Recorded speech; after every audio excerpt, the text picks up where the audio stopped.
You're muted, Jen. Oh, okay, now you're not. I think I said YouTube. Welcome to Recap with Mac for the week of August 9th. All right, Mr. Mac Haddo, what kind of update you got for us today? Well, the hot topic obviously is what is the status of the DEA scheduling of both 7OH at threshold levels, and then the second, the scheduling recommendation for metrogene sudendoxil and MGM 15 and 16. And we had hoped that at the end of the 30-day period, you would see some clarity with the DEA finalizing its scheduling notice. They did not do so.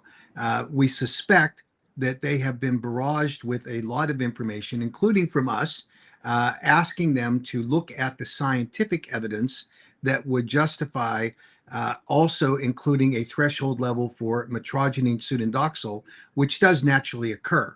It is at such low levels that it is not quantifiable with most testing, but we know that the anti-kratom people will be highlighting any kind of narrow little gap that they can find. And so in this case, we think it would be out of an abundance of caution to have the DEA consider it. And they are thinking about it. They're reviewing the information that was sent to them.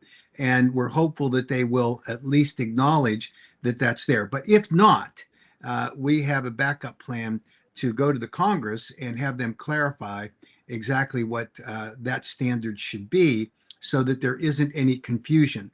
The DEA's position is generally they do not enforce at those kinds of non-quantifiable levels. But that does not mean that some, attorney general in some state or a local law enforcement official won't decide that they're going to enforce it. So we don't want that kind of confusion to be evident in the marketplace. We want it to be clear.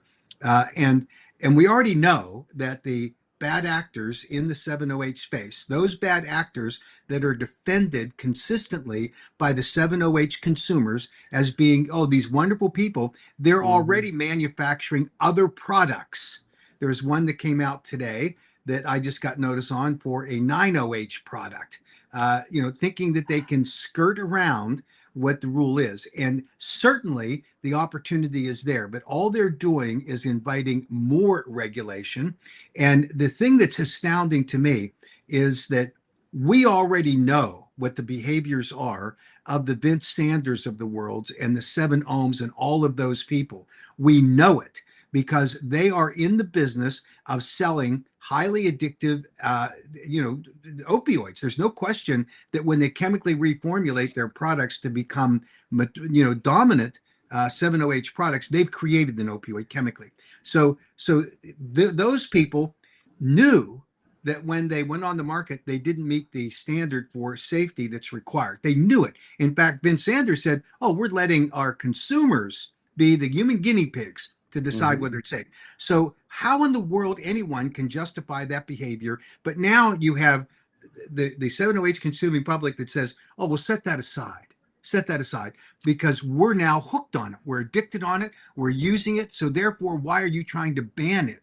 And now it becomes very complicated because at the AKA, we don't like the provision that is included in the Controlled Substances Act, which classifies and actually bans possession and criminalizes people. We don't like that provision. And in our new KCPA at the federal level, we will provide an exclusion for them. But that doesn't mean that a consumer should then justify that 7OH should be available because it's helping us and we're really benefiting from it. And this is the interesting thing that I hear from these 7OH people. Oh, we want to be regulated too. That's what they say. And they say, let's make sure that all kratom is sold in a smoke shop, right? Take it out of convenience stores. Take it offline. You can't buy it online. Let's just sell it and buy it in a smoke shop. That's where the consuming public of the 7OH group buys their products. They're not looking for anything but opioids. And 7OH is an opioid. So, this idea that they're now saying, oh, we would accept regulation. Where were they when we were out there saying, okay, there needs to be regulated products. You need to submit to the FDA under the federal statutes what your safety data was. Oh, they're not interested in that. And so it's bizarrely inconsistent, in my opinion. They And want I their hear, own form of regulations. of Mhm. course, and they want to make sure that when they do regulate it, they conform to only their market segment. Now, here's the regulation that is available to them and that I fully support. And I think every 708 consumer should get behind. Let's make it a new drug application Mhm. because it is a drug, because it has the signature effects of opioids, because it has therapeutic benefits, which they all claim is the reason they're using it. Let's make it a drug. And then we're all fine with it. And by the way, it can become a drug even if it's a Schedule 1. So once it goes through the new drug application process, it gets approved because they're all saying it works for them. Then it can be declassified as a Schedule 1 down to something lower. Now, I hear the argument. Oh, well, when you Schedule 1 something, it reduces the research that can be done. It's not true. There's a different kind of research that we're talking about. When you file a new drug application, you can conduct research. It's what every pharmaceutical product is. You can conduct research with human clinical trials. You have to pass an institutional review board, and you have to be able to show that the ingestion of the compound that you are seeking approval for will not put the subjects in the trial at an unreasonable risk for injury. That's all you have to do. So meet that standard, and let's see. Now, if they can't, if the IRB, an independent group of scientists, says, you know what, this is too potent. This is because they're wanting to put 100 milligrams in, or they're wanting to put 30 milligrams in, or they want to put 7.5 milligrams in. Well, maybe then we'll find the right level at which they can apply for a new drug application. These are drug seekers and they're profit seekers. That's the combination of those two groups, and it's unfortunate because the drug seekers got sucked into this Yeah. cycle of addiction by the mislabeling that goes on. And I think I have it right here. I mean, they're probably thinking they don't want to wait 10 years. They don't want to Yeah. pay the billions of dollars it costs to make this a drug. They want to make their millions and billions now. The companies absolutely will not go that way because they're out for profiteering. That's all it is. And they're not interested in the long haul because guess what they're doing? They're now going to the next chemically reformulated, manipulated product that doesn't give a damn about the safety of the consumers. It's all about getting you hooked so that you have to keep coming back and buying it and buying and buying it. And, to me, it's stunning. And then I hear, just as an aside, people who I know are sincere in their belief that Kratom should be available. And on the Kratom Gal show or the 70H Gal show, you hear one of their hosts say, well, I just take a little nibble. And yesterday on their show, she described what that nibble was, and it came down to 3 milligrams of 7OH. I'm sorry, that's not a nibble. A nibble would be, 1 milligram or less. But see, 1 milligram or less of 7OH doesn't work for the effect that they're choosing to achieve. And so, they want to demonize the American Kratom Association for advocating for protecting consumers with reasonable regulations. And in the case of those products that are chemically reformulated into dangerous drugs, that they should be subject to the Food, Drug, and Cosmetic Act law for new drug applications. That's all we are saying, and we want that to play out. And here's the bottom line, and I've searched for what the right analogy is to kind of describe this, and they want to say, oh, well, Kratom is the same, 7OH is the same as Kratom. It is not. No. And you still have, in my opinion, the charlatan scientist who wants to claim that she is all things Kratom in Michelle Ross, still saying, as of yesterday, 7OH converts in your liver, okay? And it's at the same levels. Well, either she deliberately is misleading people or she doesn't understand it. Either way, it doesn't make any difference because what happens in your gut when you ingest metrogenine, your liver does convert small amounts into 7OH. Oh, and this is the important point, over a sustained time period. It's not like a 7-OH product that you take it, wham, bam, thank you, ma'am. I'm on your mu opioid receptors, and you are now fully addicted. You're getting that euphoric high. That's not the way the 7-OH works in in working with the liver. And for her to continue to say it over and over and over again leads me to believe, at least it appears, that she's doing it deliberately because, and this is the great point, she points to the American Kratom Association and say, oh, well, you're just trying to protect the people that support the American Kratom Association. That's what she says. And to believe that argument, we have to believe that Michelle Ross has put herself on the perch of the ivory tower, untainted by anyone who might have a financial interest. But I'm sorry, Seven Hope Alliance is funded by one 7-OH company, and it's 7-Ohms. And they are the ones who are peddling all of these very dangerous products on the marketplace. And she wants to act like she's not influenced by that. She doesn't care. Anybody that wants to say that they're with the AK, then that's all tainted money. I mean, this is how absurd it gets. And those are all diversionary arguments, by the way. Bottom line, would you call moonshine corn? Right.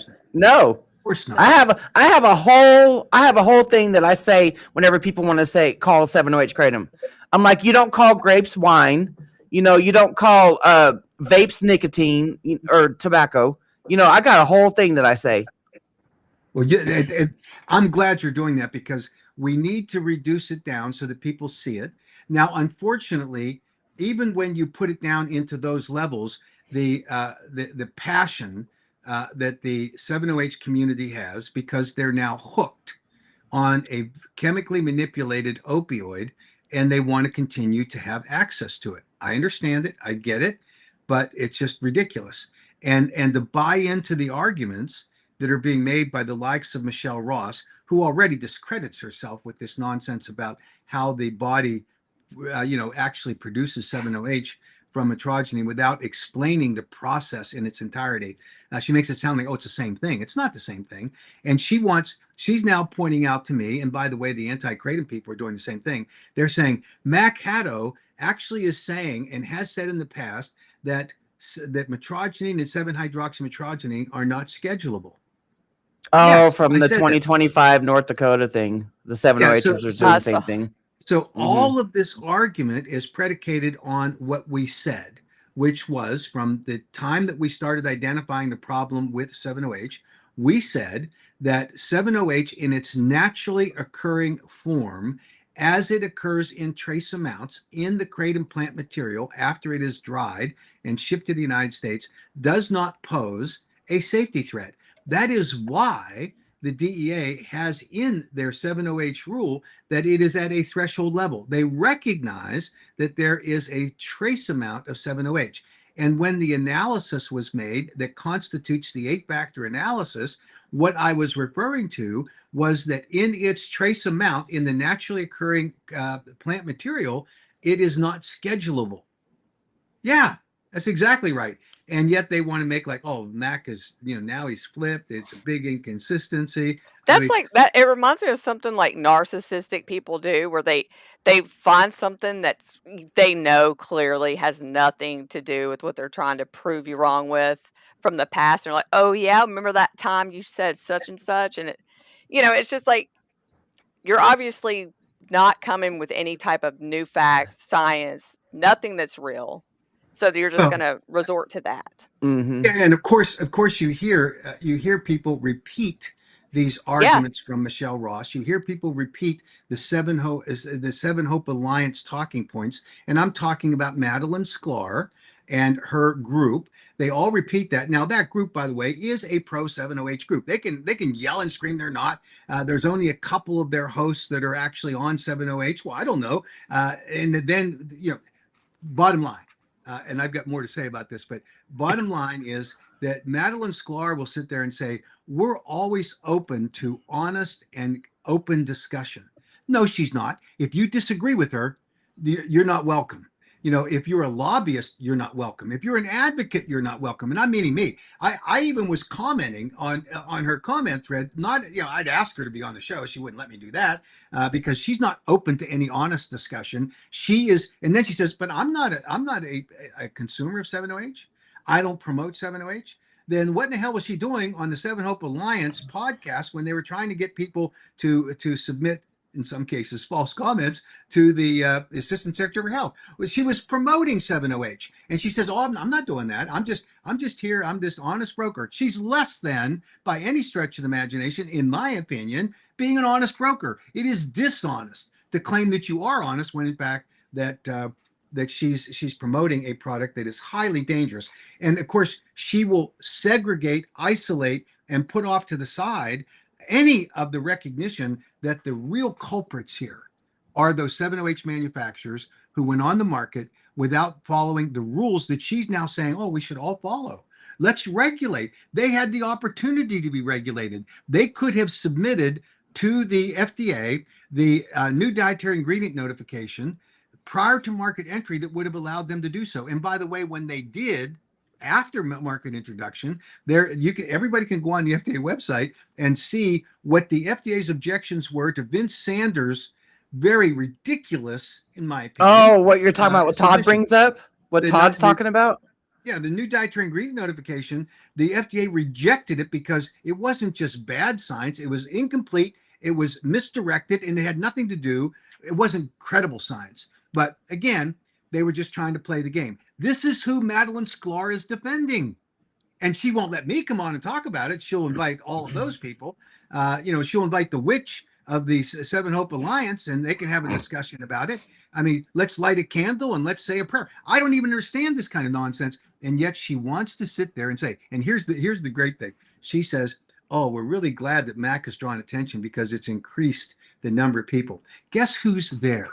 It's the 7OH people, because they're looking for any platform, anyone that they can get that will allow them to make the argument that this is what we should be allowing, right? I get the box they're in. I get the frustration. I get the pain that they're in. But the people that put them there are the 7OH manufacturers, no one else. And they willingly went out. Some of them were deceived. I get that. But they could have walked away from it. But they're hooked now. They're staying on it. And now they're fighting for it. And I find it absurd to see the kind of comments. Some of them beyond profane and beyond, personally attacked. This is craziness because it's not taking a rational look at what's really happening here. And they can demonize me and the AK all they want. It doesn't change what the reality is, that federal law, not a law that I completely agree with, obviously, in terms of personal, making a person a felony for possession of 7OH. I don't agree with that. We're going to try to change that with our legislation. So we're committed to protecting consumers. We don't care about a manufacturer that enters the marketplace deliberately with a very dangerous product that puts people at risk and uses marketing techniques that are designed to mislead consumers into buying a very dangerous product. I will advocate to remove that possession ban. The whole thing with what you were just speaking about, I understand their view of how prohibition doesn't work, but there's certain things in this world that prohibition has worked for. Yeah. Right. Like K2 and Spice. Yeah. And it's like, I understand that viewpoint, but I still don't understand how you don't see that 7OH is the reason why we have been to so many hearings, why so many states now have banned Kratom. The only way you're not seeing that is if you're sitting there covering your eyes and your ears, literally. Or not attending, which we know they're not. Well, yeah. None of those folks. So, you might have one up there that attends a couple, but other than that, you're not seeing what we're seeing. Well, I'll tell you who doesn't attend hearings is Robin Graham, who is the head of the Botanics, what is it called? Botanics Education and Advocacy. She on the show yesterday said, "Well, Max really got after me. Now I'm coming for him." Well, fine. Coming for how? You haven't been to a single hearing. how are you coming for me, Robin? I mean, this is silliness. But you know, they're all worked up and getting into a lather, and it really ought to be about responsible advocacy to protect consumers. That's what it should be about. And for Robin Graham to try to hide now and say, "Oh, well, we don't really advocate for 708." She did yesterday on the show because they're all of them are advocates for 708, whether they want to admit it or not. Yep. And I know that this is a word that obviously Madeline doesn't understand. When I ascribe to her to have a libertarian view so that she understands, that means a libertarian is generally a person who says, you know what, I think people should be allowed to make choices about what they do. And she's not, a libertarian would not be in favor of government regulation. Now, she makes it sound like I'm calling her, some ridiculous name. I'm not. I'm saying it describes a belief that she's professing as being an accurate view. I'm generally a conservative. I accept that label because of my views. And if you are a libertarian, it means that you're espousing views that really are consistent with the libertarian philosophy. It's not a bad name, but she treats it like a bad. He's calling me a libertarian. And Madeline Sklar says that I'm a lobbyist. That's it. And I've talked about that before. We all know what the negative connotation of being a lobbyist is, but I am also an advocate. And then they have the audacity to say, well, I'm not even sure if he takes kratom, Well, okay, stretch as far as you want to stretch your kind of nonsense, but I take kratom every day and it works for me. I had a grandson that knocked a tooth out, and I've been on this months-long journey. Yesterday or Friday, I had the post put in, and the doctor said, well, here's some whatever the dosage of ibuprofen was. I said, I don't need it. And he says, Probably why? 800 milligram. Yeah. And I said, it was a prescription, so it was pretty high. And I said, I take kratom. And he said, what's that? And so I told him, and he said, I'm going to look into it. So, hey, listen, this is what the anti people do. They can't make an argument that's credible, so they decide to attack. Yeah, And they're pulling a Dean. Yeah. Exactly. Exactly. Same strategy, same kind of tactics. It's just the way it is, And like Mike said, keyboard warriors on X are definitely not testifying at hearings. I have been bombarded with 708ers coming to my comments. Yeah. And you know what? I'm just ignoring them, or I'm blocking them. When they start the name calling, I will block them. And just being very, very just nasty rude and just hateful. Yeah. Well, I get part of it because they feel threatened. They feel like they're on the verge of losing because they're seeing the inevitable result.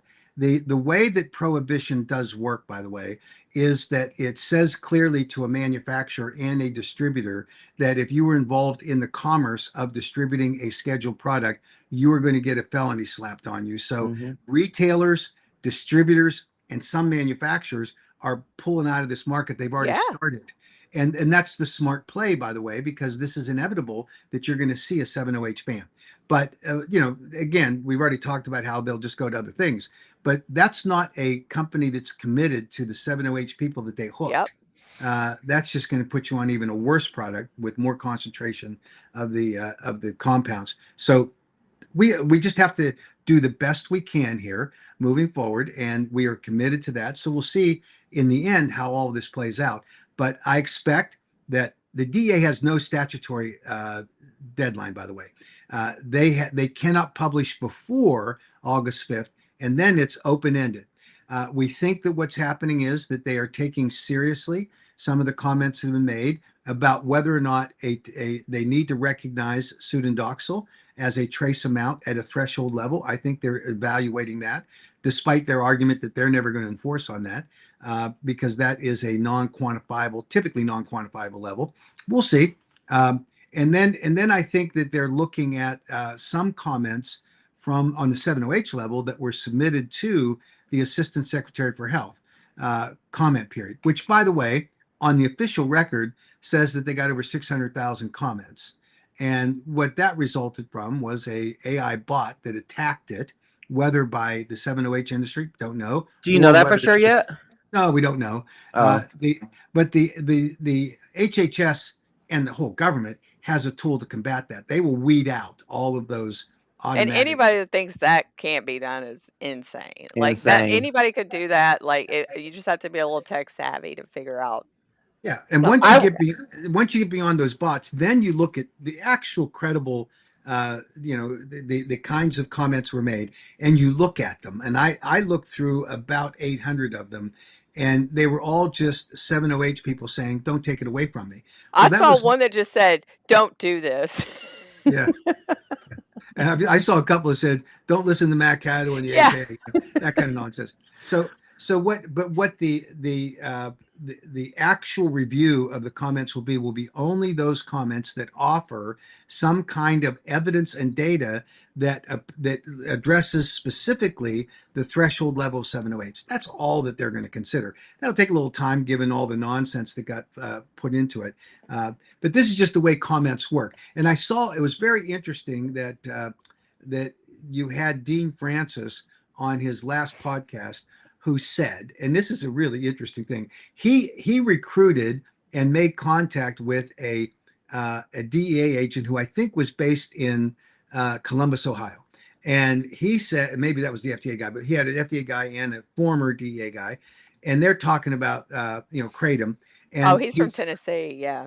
Okay. No, not Templeton. Okay. The other guys. That's a different one. This is a guy, and he said, well, he then talked to someone at headquarters who then told him that these in 2016, when the comments were submitted, that a lot of them were copy and paste. Okay. Now in 2016, when the comments were being solicited, most of that was done at the cash registers of retail shops that were selling Kratom, and there were some shops, I'm told, that said, "Here's what you should say," and they had some 1-line or 2-line script, right? Did that happen? I'm sure it happened, but that doesn't take away that's not a fake comment. The fact that it may have been duplicated, it's just one of those things. And is it evaluated in that context? Of course it is. But to make it sound like, oh, there is this dastardly plot, this is nonsense. But this is what Dean Francis is all about. It's all misdirection. It's all trying to play a game, and he's recruiting anybody and everybody. And of course, there's always the, oh, guess what? On Monday, going to be disaster. Yeah. He plays that carnival game. He's the carnival barker out there. His son does it too. Yeah, his son does it too. The apple doesn't fall far from the tree, it appears. But I understand that they're passionate about this. I get that. That doesn't give them the right to say things that aren't true. And when you dig down and talk to a former bureaucrat who said, "Oh, I heard this," and this second or third party report, the critical issue is at the headquarters within the diversion control unit where the comments were received. What did they think of it, and what happened? And what happened? They withdrew the recommendation on October 13th. They opened a comment period at that point. 23,232 comments later, they closed the comment period, and they waited for the FDA to provide a full 8-factor analysis so that it could be evaluated. That didn't happen for another year. So this idea that there was something that went wrong with all of these comments, this is not accurate. It's not justified, but it just shows they will take whatever slop they can pick up in their hands and throw it against the wall and think hopefully it will stick. And and then you look at the array of people that are involved with Dean Francis and his End Kratom addiction right now. You've got Senator McKell. You've got Patty Discredited Wheeler, in my opinion, based on what we now know about the autopsy. Yeah, I saw. Which she said I faked it, by the way. Mm-hmm. We have a certified copy. So I didn't fake it. You know who I think faked it? She did. Yeah. Because she did. The medical examiner certified that this was the tox report. So I saw that. Yeah. I saw that you posted that on, I think it was LinkedIn. Yeah. Yeah. And then you have some of the other the Kratom Dangerous Awareness people. And now his newest podcast is going to be with 2 attorneys. They're involved in product liability lawsuits that Eli Cohen and Drew Ashby. This is who he's attracting to his podcast. The Weatherington people? Weatherington people, the guys who put up $1 million to Yeah. pay the A, Yeah. and you know what the problem is? The AKA is supported by the Kratom companies. Oh, who's he supported by? He's now hired an attorney, Bob Good, former congressman, to be his lobbyist in DC. Well, who hired? He's not doing it for free. Tell me. And by the way, he says I'm awful because I get paid. Well, is Bob Good awful because he's getting paid? Right. I mean, this double standard that Dean Francis wants to apply to anyone that's not in his orbit, that doesn't believe the same thing he believes, is just an awful person in his view. And you know what? At some point that wears thin. And we're going to aggressively be pushing back because we ought to make the decision about proper regulations on kratom products. And I certainly agree with this. And here's another thing that I heard Madeline Sklar say, and this shows, in my opinion, what an absolute total hypocrite she is. She says, "Oh, we're not hearing anything about about all of the extracts. We don't hear about that anymore." Well, Madeline, listen up. We said in 2019 that no extract of kratom extract should be sold if it did not use FDA-approved food-grade solvents. Madeline, listen up. We referred over 100 companies to the FDA that were producing badly formulated or mislabeled products, and we told the FDA to regulate them and referred them for prosecution and for enforcement. Guess what, Madeline? You don't know what you're talking about. This is the beauty of the whole argument. If there were bad actors, and there were, in the natural kratom leaf space, and there are, who were producing extracts using industrial grade solvents that were dangerous, why are they not doing it now? Because they're in the 708 space. Yep. Because 708 is a far more powerful. I'm sorry, Madeline, the product you're promoting, which you say you're not promoting, but of course you are. You're blessing it. You're not calling. I need to know how many 708 manufacturers, or I'm sorry, how many of the groups, Heart or Seven Hope Alliance, have referred to the FDA the products in the 708 category that are being advertised to children, that are mislabeling the content of their products. How many have they referred? Not a single one. Because they would be telling on themselves. Of course. And for Madeline Sklar to be the saint now of, we just need to protect S7OH consumers. Well, I'm sorry, Madeline, you were promoting the 7OH manufacturers when you go on that webinar, which is funded entirely by the 7OH industry. I'm sorry that you can't have this kind of hypocrisy kind of settle out and you expect to escape it, because you own it when you do that. She might have been referring to because we're part of, Jen and I are part of the original 4. And at that time, we used to watch the news stories about, people being addicted to extracts and all that stuff. So that might be what she's referring to. Yeah. But you don't hear about extracts anymore because 7OH took over. Right. Yeah, every bad actor that was in the using industrial grade solvents to make more powerful extract products than should have been allowed, and we reported them, every one of them is gone now to the more powerful products. And that's the bottom line. So, it's just what it is. And, if you're looking for a group that has discredited itself because of their unwillingness to confront the truth, it's the 7OH gals, because I mean, it's absurd. When you listen to them, no reasonable person could walk away from thinking, oh, they're just promoting 7OH, because they are. And they restrict access to their platform, which they say open, honest, discussion. No, it's not. It's one discussion, and that's promoting 7OH. They earned it. They've got it. Their label's clear. Nobody should be paying attention to them. And good luck to them and their 7OH pals, because that's going away. So what's going to happen when 7OH is scheduled? What are they going to still promote it? Like, it'd be illegal, Are you going to go to the next product? Yeah, well, you're going to go from kratom to 7OH to what next? Well, some of their hosts will obviously go away because they'll cry for a while and then they'll claim that that the AK put them in this dire strait. I get it. Maybe they'll do like Dean. Maybe they'll join. maybe, but again, I think that they have so discredited themselves. There's no redemption available to them, because they've denied and denied and denied. And I don't understand why they claim that they're not financially involved. in any of this. I know that that repeatedly Madeline says, I don't take a dime from the 7-OH industry. I don't know if that's an accurate statement or whether there's some carve out on the way that she gets money. I don't know. But I can tell you this, I've had vendors say to me that when they made an offer to try to get some help from Madeline, she said, well, this is how much it's going to be. Now that's to her personally. I don't think it's to the Kratom gals or the 7-OH gals.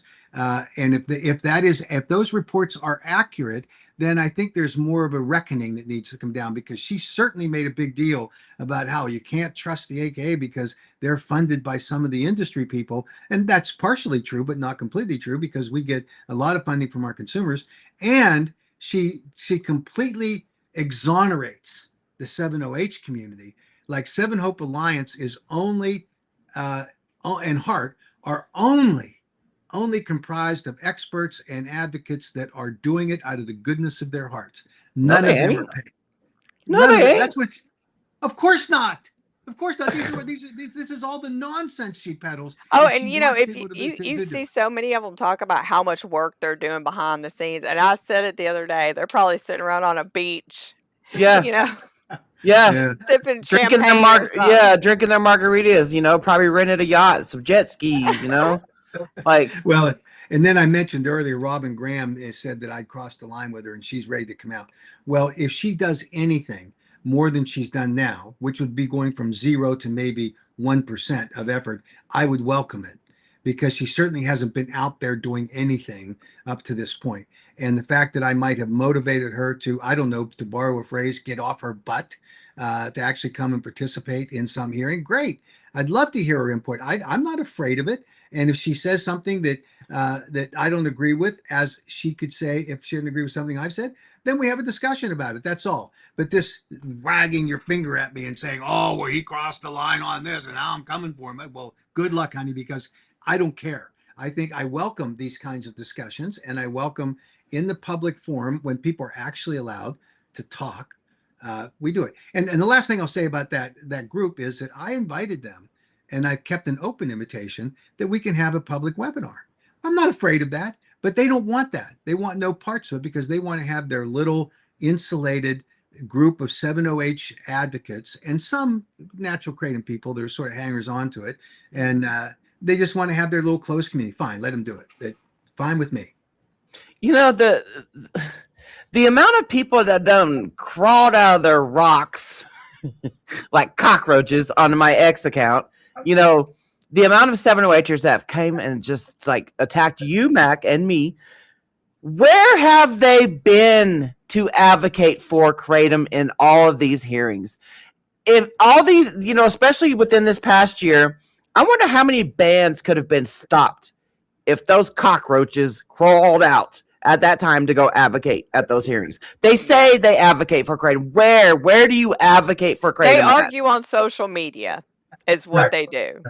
Yeah, you're right. And, I respect anyone who puts in the effort to come, even if they disagree with me or our position. That's fine. But these people that are they claim it's like stolen valor. They say, oh, I was there, I was advocating. I get people that tell me all the time, oh, well, I'm going to stop contributing to the AKA because of you. Well, or they're boycotting the vendors. They're boycotting the vendors now. Yeah. Well, I checked with many of them that have identified themselves, we checked the records. These people routinely never give a dime, but they want to claim that they have in order to have credibility. So it's all a pile of sand that the 7-OH gals has built their premise on. And some of these 7-OH people, I get it, they're passionate. I get it, they're fearful of what's going to happen. I feel for them too. But we do not take a fentanyl dealer that sits on a street corner and argue that we can't take that fentanyl dealer off the street when they're killing people. Mm-hmm. We're just not going to let that happen. So there's a line that's drawn, and that line is, do you comply with federal law for the product you've introduced onto the marketplace? If you do not, it's gone.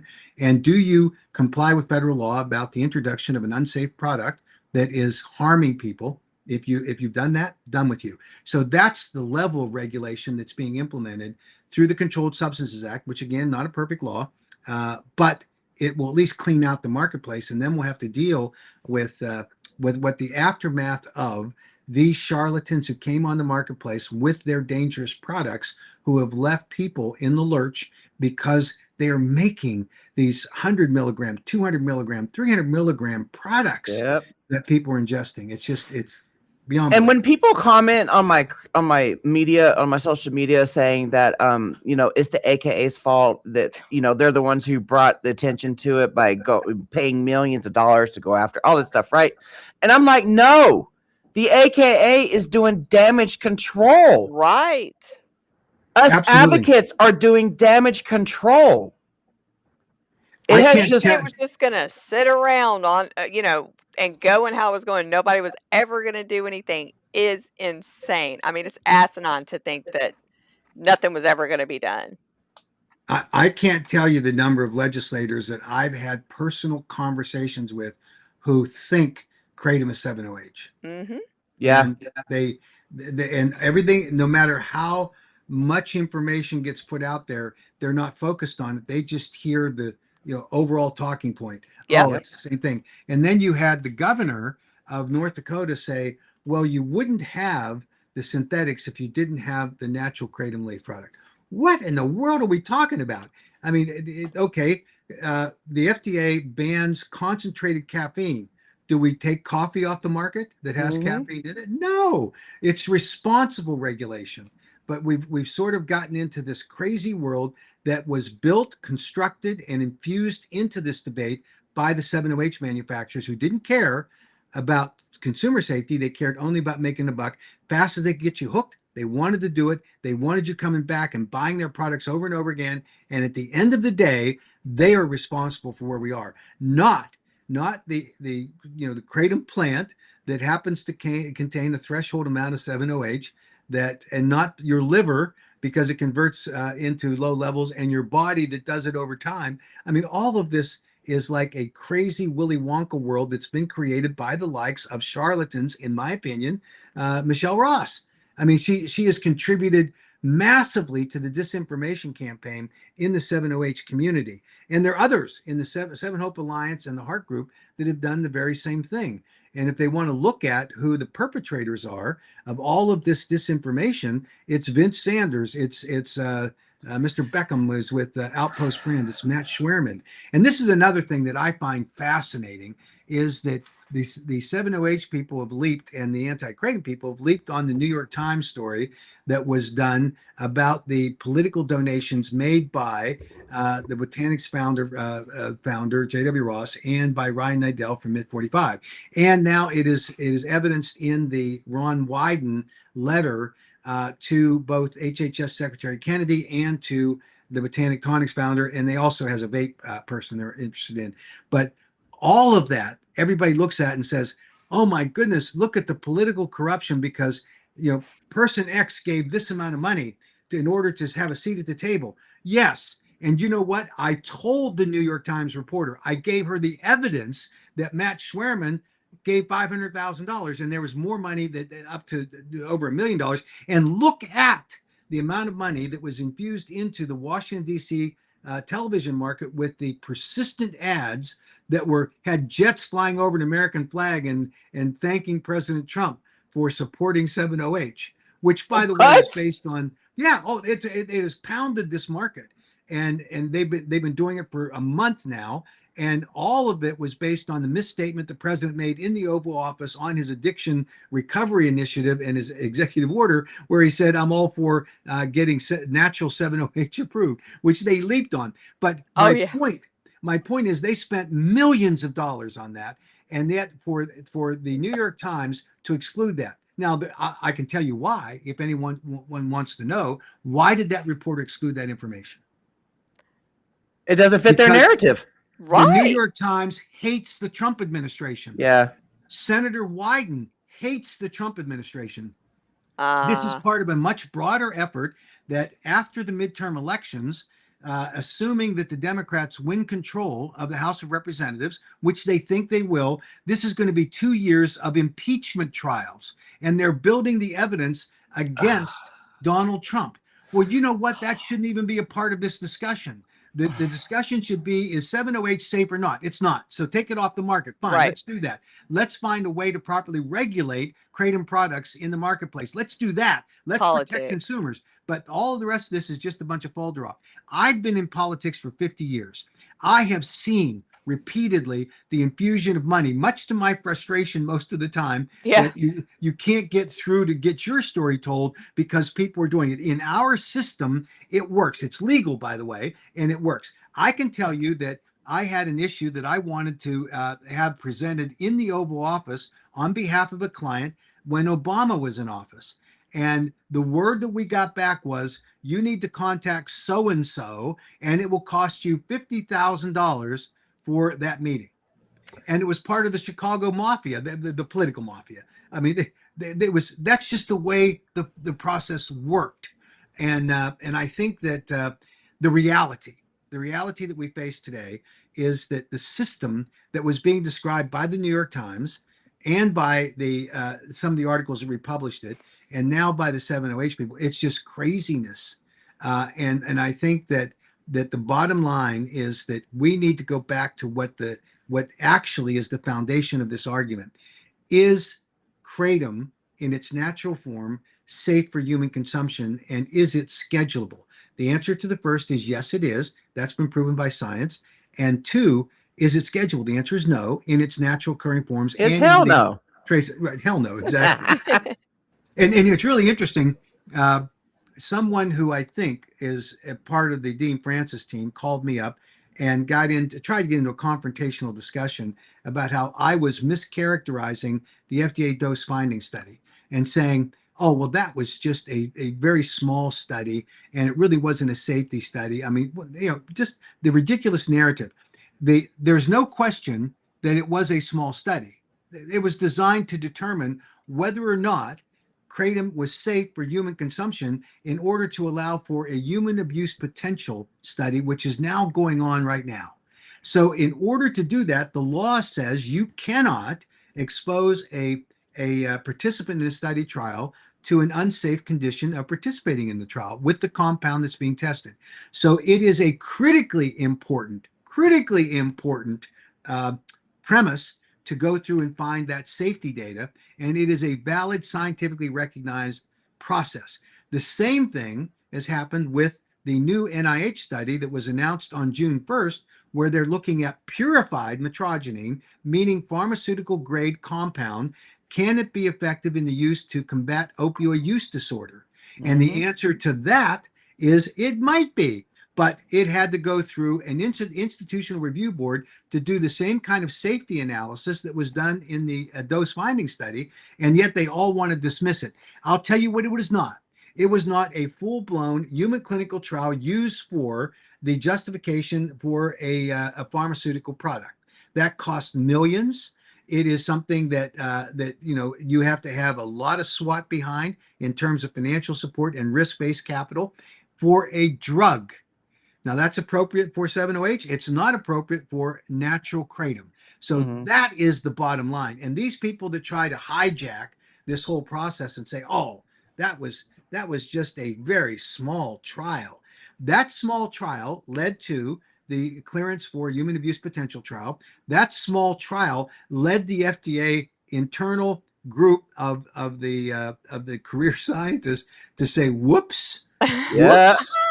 And You should make Small things make big waves. splashes. Yeah.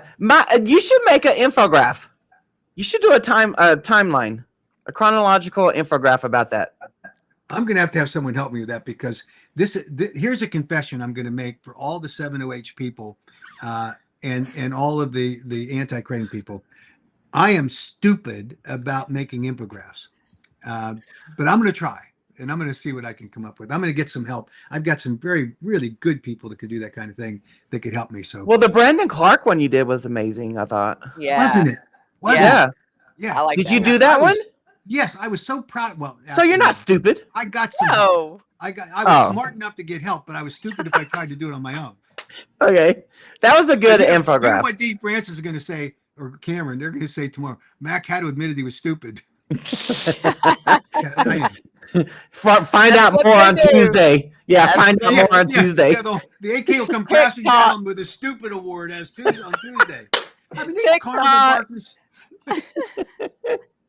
TikTok. Get out of here. Yeah, TikTok, I know he's TikTok. always. It's like Coach Dean, man. He's like, you gotta stick around and wait. I got some drama to drop on Tuesday. Nobody Yeah. hold your breath though. Oh, and now Cameron says, Mac, you're going to love the video we're doing of all your past favorites. I can't wait. I mean, you talk about somebody that will take a slice of information and cut it up and make it sound like I said something I didn't. That's sort of where we're headed with that, right? And you look, listen, Cameron, I don't know all of the facts, obviously. When you look at what's available out there on the Open Truth website, which I think is a valuable resource for everyone to look at, you look at his story in terms of the research that was done.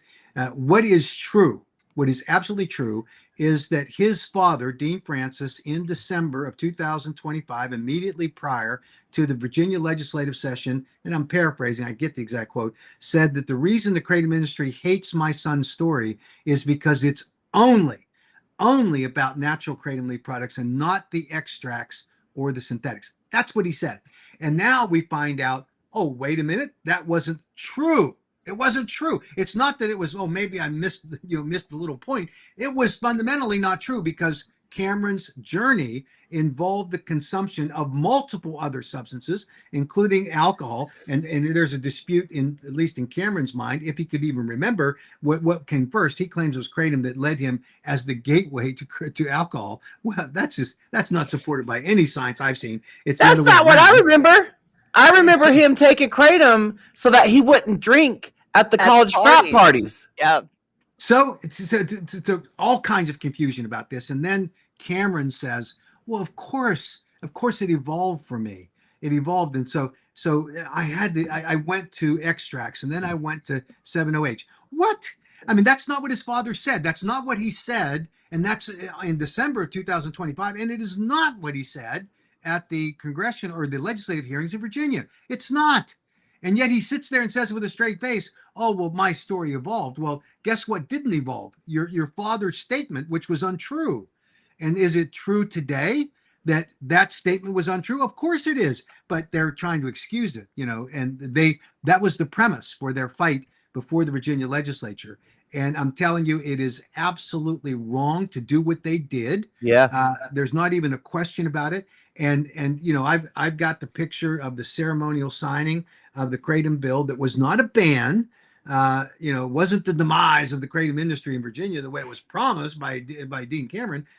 It was a signing of a bill that included some labeling language that was inconsistent with federal law and isn't on anybody else's. So we argued against it because it's not accurate. It doesn't inform consumers properly, and it's inconsistent with federal labeling law under the Dietary Supplement Health and Education Act, and it doesn't accurately reflect what the current status of the science is. So we of course objected to it, but they had the ceremonial signing, and it shows Delegate Cole, who was their sponsor, great guy, and it has the governor, and then it has Dean sitting there smiling, and has Cameron. Mm-hmm. Now, I will bet money there was no confession by Dean saying, well, ma'am, Madam Governor, I actually was on 7-OH. Now, it would have been easily recallable because it was only 3 weeks before that ceremonial signing that his dad was calling 911 and saying that his son had walked in with an empty fifth of whiskey, didn't even believe he was drinking, had multiple empty bottles in his car, that he took the keys away from him because he told the 911 operator he's going to kill somebody. And he said, what's he on? Well, he's on 7-OH. And the operator said, what's 7-OH? Well, 7-OH. And then he gives a tutorial of what 7-OH is. The fact that he wasn't on 7-OH, all of a sudden he is. And he said he's hallucinating and he doesn't even believe he's drinking. And he's a danger. He's a danger to other people. That's Dean Cameron's words, no one else's. And you know what the problem with all this is? The facts come out. Mm-hmm. What happened? What would have happened if we didn't have this information? Exactly. And he gets to continue to play the game. And then we find out that his son went to Mexico for a rehab facility. And the argument is, oh, well, that was for kratom. Well, there's evidence now emerging that he was on other substances. And then his explanation is, Well, the kratom led me to those other substances. I mean, Oh, goodness this is gracious. this is an ongoing, enlarging story. It starts here, and it keeps growing, keeps growing, keeps growing, keeps growing. Now it's out of proportion. Like I've told- 7OH. yeah, yeah. I've told people before that I had a son that had struggles with some issues not related to drugs, but he had the same kind of problem. He would say one thing to me, knowing that that's what I wanted to hear, and then I would find out the truth. Sometimes it was silly stuff. Sometimes it was, dangerous stuff. I found out that he was racing another car with 4 other kids in our neighborhood. He was taking to school at an excess of 100 miles an hour. Oh, And I called those parents and I said, I'm going to do my best to stop this nonsense, but you are crazy to let your kid get in the car with my kid. Yeah. Just so yeah. you know. That's what I did. Now, I think that's responsible parenting. I got to the point where I went to court and asked them to remove his license. Hmm. And the judge says, well, I don't know why we can do that because, he's just a kid. Well, no, he's a dangerous kid. And then he told me afterwards, well, Dad, I have 4 other licenses. I mean, what do you say to that? No, Where there's a will, there's a way. yeah, exactly. But I knew when his lips were moving, he wasn't telling me the truth. He was lying. And yet, here's Dean, oh, my son, he's opened up about his journey. I don't think he's opened up very well, because if you said that he was never on any of this other stuff that was just naturally kratom, I don't think that Cameron was giving you the true story, unless Dean, you're willing to say I lied too. Maybe Yeah. that's part of it. I mean, dude, the truth's always going to prevail. Why just keep on adding to the snowball? Yeah. Just That get it that over closet with. that Put that closet's Band-Aid on. opened. Yeah, that Yeah. skeleton in that closet. That skeleton that peeked out right here. Yeah. Cameron follows me now, and he follows us on our YouTube, right? He commented the other day, and I keep saying, I'm waiting for you to do the debate or live stream with Mac. I will moderate. Let's do this, Cameron. I want to go through my chronological timeline of how my active addiction devolved, unlike yours that evolved, because I know why yours evolved. So do you hear his answer? Do you hear his answer? And his father, before he blocked It was me, crickets. No. He's actually said there's you need to check. I certainly answered me. Oh, He said, or maybe it was Todd Underwood. He answered. He said, "Why would we have a discussion when there really is no productive outcome? Because none of the stuff that you're saying is true about me." Well, the way you test any theory is you have a discussion about it. Whenever you test anybody's claim, you have a discussion about it and expose the truth or the lack of the truth. And it would be easy for him to come on and say, you know what? The people that are saying that that kratom, that alcohol came first, well, here's the proof. Right. Yeah. Do that. And people that are saying that I took 7OH and I didn't, then here's the proof. And people are saying that I went to Mexico and had ibogaine treatments, that it wasn't for kratom, that was actually for alcohol, then here's the truth. Whatever he wants to say, but he conveniently wants to be in a position of saying none of what they're saying is true, but I don't have to prove it. I don't have to say anything. And I'm not going to lower myself to get on any kind of a public discussion where they might be able to ask a question that I'm really not prepared to answer. Not going to do that, because I'm above that. And my dad's above that. And my dad's off interviewing these, low-level bureaucrats that were around when this discussion was taking place. And no disrespect to them, but they weren't the people in the main offices making these decisions. They were just relying on hearsay. They've been recruited by Dean, however he's done it. And certainly I can't wait to hear from Drew Ashby and Eli Cohen, Matt Wetherington's partners, to hear what they have to say. Because let me guess, they're going to say that kratom is really bad and that all these people in the kratom industry are terrible people and they all have these shady past. I mean, this will be what they'll do. And it's just their attempt to try to justify. And that's the bottom line. They are justifying the way that they've conducted themselves up to now, because this should be about a discussion how to properly regulate kratom products. Mm-hmm. And I heard on a podcast in Richmond, Virginia, that that Dean Francis did, and this is part of the charlatan attitude that he has. I believe people probably are benefiting from Kratom. That's what he said. Well, if you believe that, then why in the world aren't you willing to carve out a good regulatory scheme that lets them have access to it for properly formulated, properly regulated, and age-gated products? Why not do that? Oh, but he wants to have it both ways. Patty That's Wheeler what he says the does. same thing. So does some Yeah. KDA members. No, Patty Wheeler no longer says that. Oh, I know that. Yeah. Yeah. Wheeler- She's flip-flopped again, huh? Yeah, she used to say that, and she said it. She said it on public broadcast and said, I don't want to take it away. I just want it to be, I want people to be informed and I want it to be regulated. Well, that all Transparency. ended. Yeah, that all ended when she went out there and talked to Mike McKell and got, her picture taken up on the dais and got recognized on the floor. And he told her, you're not going to sell a documentary, which she hadn't been able to sell up to that point, on regulation. You got to say it, need to ban that stuff. And then all of a sudden she's a convert. And she's singing to the heavens that we need to ban this stuff. And for her to go on, now she sold her documentary to some unknown platform. She's touting that, celebrating it, gets on 2 local television stations in Jacksonville, Florida, where she lives.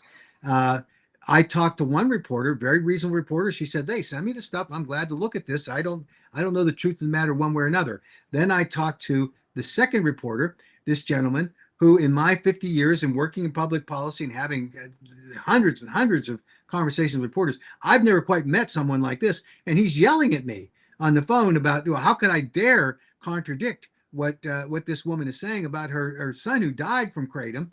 And it was one nasty thing after another. And finally I said, look, I don't know what you're saying. You tell me that Patty Wheeler has told you, and you think that he had massive quantities of metrogeny in his system. I have the talk screen. And I sent him the talk screen. And then in a text, and I put this up on LinkedIn article that I did, in the text, he says, well, I showed it to her. She doesn't have that. She's never seen it. And she thinks you faked it. Mm-hmm. I faked wild. it. A certified tox report from the medical examiner in Texas. What? This whole story is falling apart. And yet the 60 Minutes crew that interviewed her, that they're doing a story this fall on Kratom, and they believed every single word she said. And they got pretty pushy. Now, they were much more decent. They were more interested in hearing the contradictory evidence, but they were bought and sold the narrative by Patty Wheeler. And of course, that's a great story, right? Kid dies, grieving mother, documentary, and she's got the proof. And all of a sudden, Grieving mother with money somehow. yeah, She got money. I think she's got personal Married wealth. into it? I have no idea, but you can tell when she talks about how her 2 sons, when they were, I think, 9 or 10 years old, were doing this journey around the world to various, and it was some kind of television program. And then she was at her home. Yeah. And then she's at her home in Aspen, and she's at her home in Jacksonville. I don't have a home in Aspen. And, I have a home in Gainesville, I live out here. Virginia. I can't, you go up there to even just visit Aspen. You need at least $300 just to go visit, because it's so expensive up there. And look, I'm not disparaging anyone if they've been successful in their lives, but she's obviously got money. She's got connections in Hollywood. Yeah. She is now on this crusade, and I think that she was initially embarrassed because she was taking a fairly reasonable position, and that wasn't getting her anywhere. And all of a sudden, she found that the Mike McKells of the world and the Matt Halls of the world, who's the Speaker of the Michigan House, will suddenly fawn all over her. And she gets to be, on the floor of the Utah Senate and be recognized, and everyone applauding for her. All in a fake story, in my opinion. I mean, this is bizarre. In terms of it's like did you watch the Open Truths video about the newest Florida death? I did. It's kind of like what the mom did there. Initially, she was going after just 7-OH. Now it's all Kratom. She's saying that Kratom killed her son, when initially she said it was 7-OH that killed her son, even though he had other drugs in his system and he has some underlying health problems. But still, she switched her tune as well. Yeah, I'm telling you, these people are being coached. And you know who the common denominator is? KDA and Matt Weatherington. Amen. Yeah. So I understand the opinion. I think it's relatively well grounded. And why would people initially come out and say, and we've had this isn't the first time yeah. we've heard parents say, oh, my kid behavior was irresponsible, other things, and all of a sudden, whoops, no, it's just kratom. It was only naturally kratom. Mm-hmm. I got some pinned. How much longer you got with this, Mac? I've got 15 minutes. Okay. 20 minutes. 20 minutes. I got some pinned comments here. Okay, so Mike says Madeline had a question something about that finance department senator letter to feel free or whatever. Do you want to expand on that even more? You already mentioned it. Yeah, I feel like that's another Dean Francis tactic. People keep throwing that out, and it's really not even a big deal. When someone sent it to me, I said, you know what? I don't GAF about that. Yeah, that has exactly. nothing to do with me. I don't care. Exactly. So when you look at Senator Ron Wyden, is the ranking minority on the Senate Finance Committee, and it's the committee. If this were just from a member of Congress or a member of the Senate, it would be a little different. But he's using his oversight authority as the ranking member on the Senate Finance Committee to issue these requests for information. So what he has done, he's asked for Jerry Ross from Botanic Tonics to answer specific questions that are in the letter, and he's given a deadline of the end of the month for that to happen.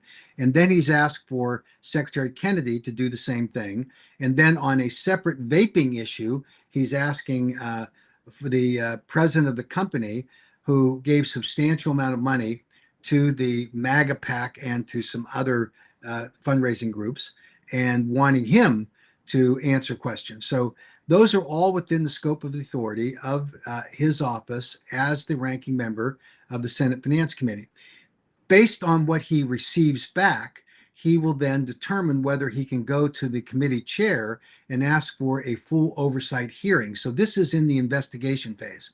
Now, the important part of that letter is to understand the context of it, because again, it talks only about the contributions that were made to the various political contribution entities, and then what he connects to actions taken by Secretary Kennedy or Commissioner McCary on the vaping side. So this is Washington at its finest, right? Mm-hmm. The purpose of this letter is transparently to really go after the Trump administration. They want, Secretary Kennedy to be exposed for having taken actions.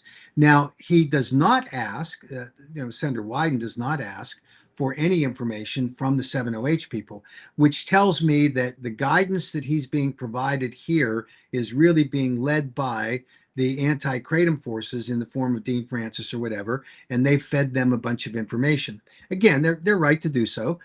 What Senator Wyden has not asked for, but he will definitely receive, is a more balanced presentation on this, because they need to hear this.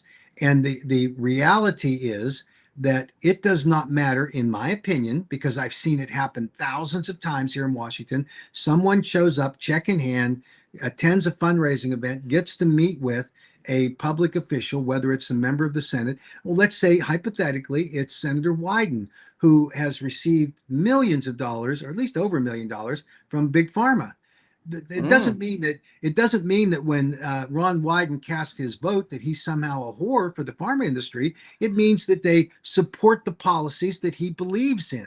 And the same is true for Secretary Kennedy. If Secretary Kennedy came to the conclusion, based on the evidence and data presented to him, that kratom should be allowed in a regulated form to be on the market in its natural form, and wanted 7OH banned, if he came to that conclusion, then the fact that someone then supports that and then supports the MAGA PAC or whatever they're arguing about, there's nothing unusual or wrong about that. But if you're going to do it, if you're going to accuse people of that being the case, then why not show the other side that gave equal or more money to try to get the same message across? And what was the difference between the Botanic Tonics money and the 7OH money when it came to meeting with or getting the support of Secretary Kennedy? They matched each other, or the 7OH people gave more. It was the science. It was a decision made based on, and I've been in the secretary's office. I know exactly what happens there. They have a team of people called the executive secretariat. And the executive secretariat are these career people. At the time I was there back in 1982, I think that there were about 14 or 15 policy analysts who scrutinize every single decision that the department makes. So they gather the information from the agencies that are under the umbrella of HHS. They scrutinize it. They then produce an action memo, and they outline the pros and cons of every single issue that's being deliberated. And there isn't a decision made by the Secretary of HHS that isn't grounded in a full evaluation and of all the relevant evidence and data. So that's for Secretary Kennedy. And I think the record will show, and at the end of the day, Senator Wyden's not going to get much traction there. Yeah. Different from, and readily acknowledge this, different from the executive from the vaping company, or in this case, the cigarette company that with vaping, that had a dinner meeting with Secretary Trump, where allegedly at the conclusion of the discussion that they had about vaping, that President Trump picked up his phone and called Commissioner McCary, then the FDA commissioner at the time, and said, I want you to do X. Look into it. I want you to change, whatever he said. Now, the difference here is that Secretary Kennedy is a confirmable political appointee answerable to the United States Senate. The President of the United States is answerable to the people who elected him. He is the top dog. He's the decision maker. And it's not surprising to me, seeing the way that Donald Trump works, whether you like it or not. And there's certainly many things I don't like the way he does things, but he picks up the phone as the CEO elected by the voters in the United States, by the majority, and he calls his appointee and says, what the hell are you doing? I mean, it's that kind of thing. I remember a particular instance with a governor in a state where I was working for a client that had an issue where the agency had gone rogue about a public policy. We're sitting in the office of the governor and we made our pitch. And the governor asked a bunch of questions. And at the end of the day, he said, so let me understand, that agency decided that they wanted to assess fines against you and you had already complied, and that the fines that they're asking you to pay are not legitimate. And they said, absolutely right. So the governor picks up the phone, calls the agency head and said, I want you to explain to me why you assess this kind of fine. And the agency head said, well, I agree with you, Governor, but the career staff here said they don't want to let that happen because it would set a bad precedent if we admitted we made a mistake. And the governor said, I want you to issue an order that we are not going to hold this company accountable because the staff doesn't want there to be a precedent set that they made a mistake. And the agency head said, I'm sorry, Governor, I can't do that. And the governor said, I understand completely. He said, clear your office out by the end of the day. Oh, Now, that's an example of executive leadership where, now, whether he had all the information, but he didn't need it after he heard with the explanation from the agency head. That's what chief executives do. So that's different than Secretary Kennedy, vastly different. But what the 7OH people are trying to do, and in this case, the anti-kratom people, and I think certainly Senator Wyden wanting to put his attack mode on the Trump administration to embarrass Secretary Kennedy. The difference is that Secretary Kennedy had a army of people behind him that were advising him on this issue, and the fact that he made a decision which is well grounded in the science is not in any way a violation of his public trust. And the fact that there are people like Botanic Tonics and Mid45 that made contributions in order to sit down at a fundraising event and have a discussion is nothing unusual.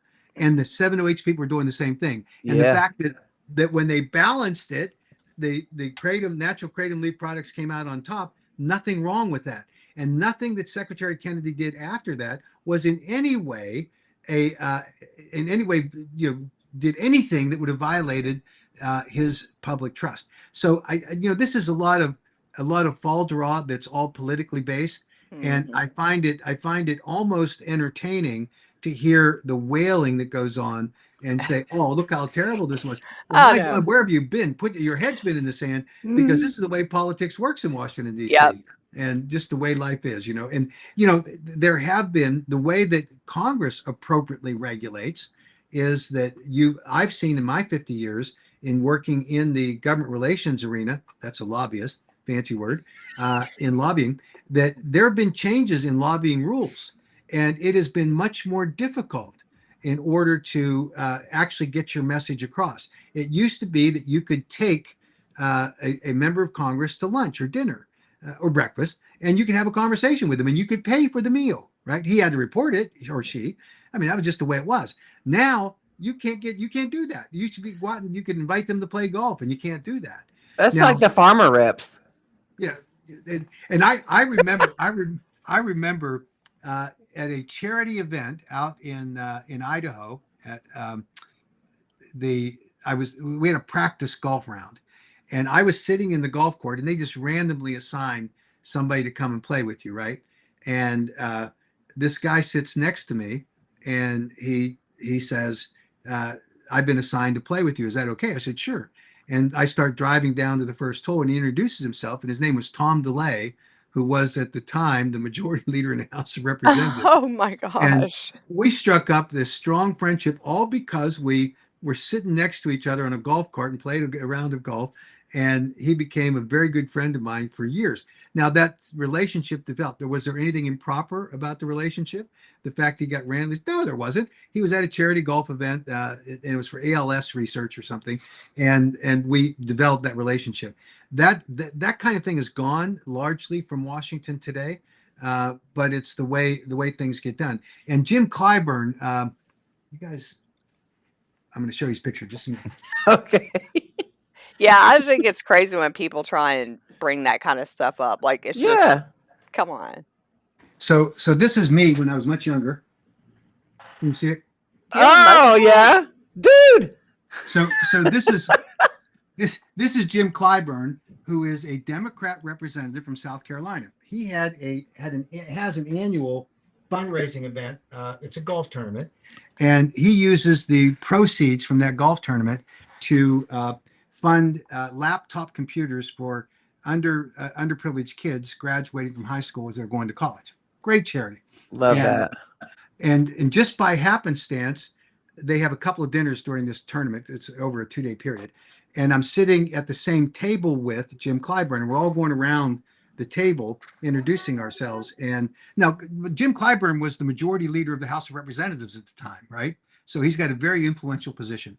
And I was there because we wanted to support him, right? We wanted to get a seat at the table. And luckily, I had a seat at the table with a room full of 200 people, and I got assigned to sit at his table. And in part of the introduction, we were asked to say what our political background was, and I thought that was a funny thing. And I said, well, I started my political career in running Orrin Hatch's campaign for the U.S. Senate.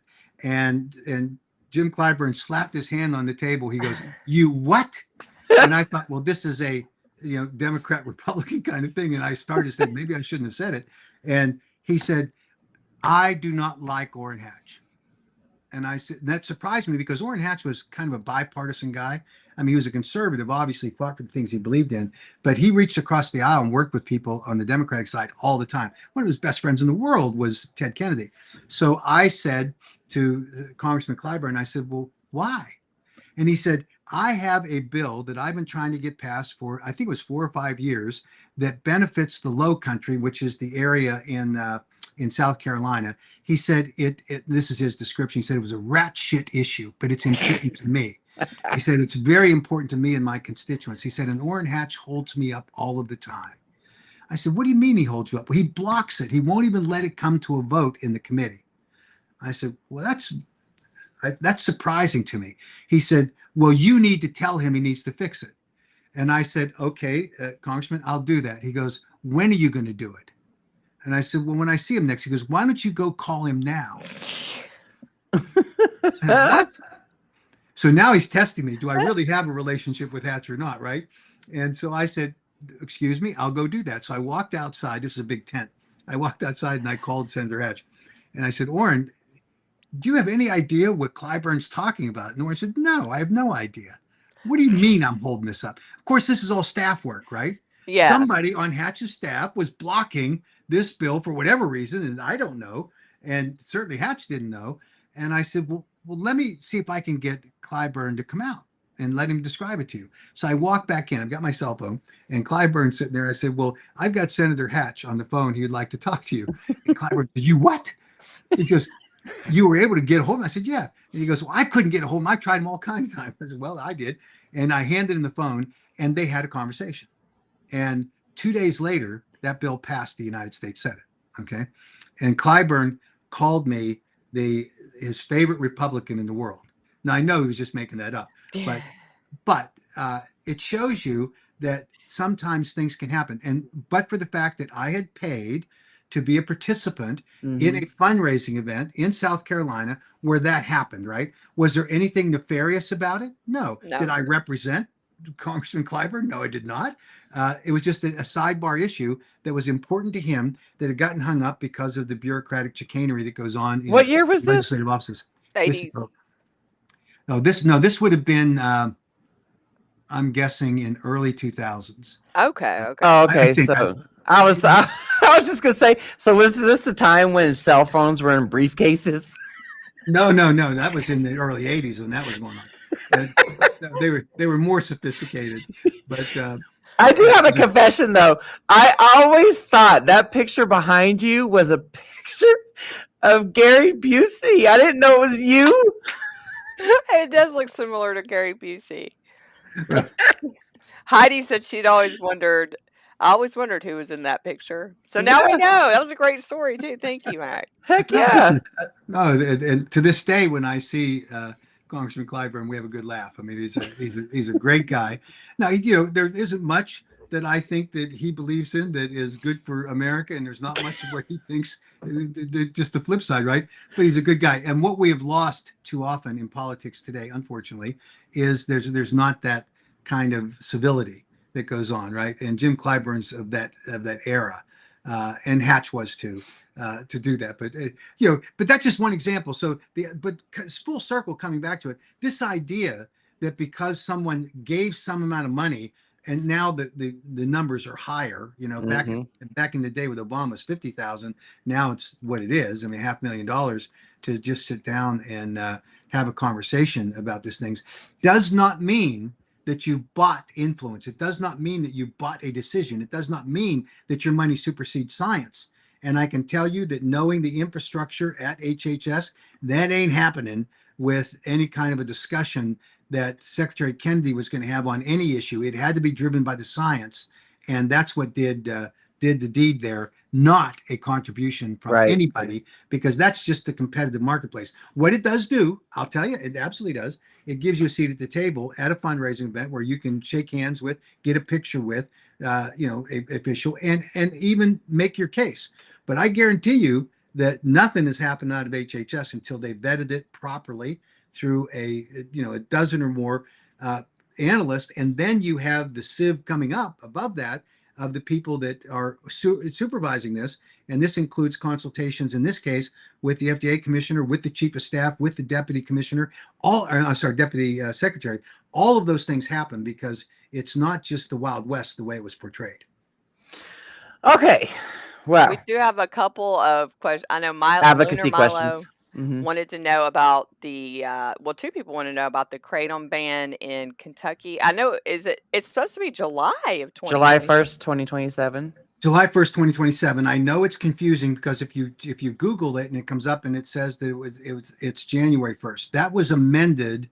That bill, the extension was amended in the override session to July 1st of 2027, which gives us the full legislative session to make our case about why the recommendation from an addiction recovery center that was made to the president of the Senate that convinced him to insert that ban in the last day of the legislative session in Kentucky without any hearings or public testimony. So I think we'll, in January, when they start up again, sometimes it's I can't remember if Kentucky's in February. It's January, February. We'll have that opportunity to have the discussion and hopefully hearings on it. Okay, and then the other question is, all right, talk about Ohio. They threw out the lawsuit. Well, they threw out the preliminary injunction that had been brought by Botanic Tonics. They did not throw out our agreement, which was signed off by the judge, which allows for all kratom forms prior to the enactment of the rule on natural kratom leaf, vegetative kratom is legal in the state. So what we are doing now at the AKA is that we're filing a separate complaint against the Department of Agriculture, not the Board of Pharmacy, because we think that their policy is incorrect and impedes the ability of consumers to have access to safely formulated natural leaf kratom products. So that litigation will be filed next week. So it's a little confusing. On last Monday, at the Board of Pharmacy meeting in Ohio, they had metrogenine, the metrogenine rule, which would have been that rule that would have banned all kratom in the state of Ohio, was on the agenda. They took no action. No. And I think that's because the legislature kind of served them up a pretty stern warning. They better not be doing that. We'll see.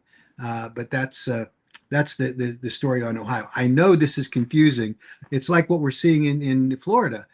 We filed litigation against the Department of Agriculture. They agreed to wait and see what the Attorney General's office would do in respect to the federal scheduling of 7-OH, which will change what the Florida Attorney General is going to do. And then the Department of Agriculture completely withdrew their rule on Friday. And there is no longer a labeling requirement in Florida.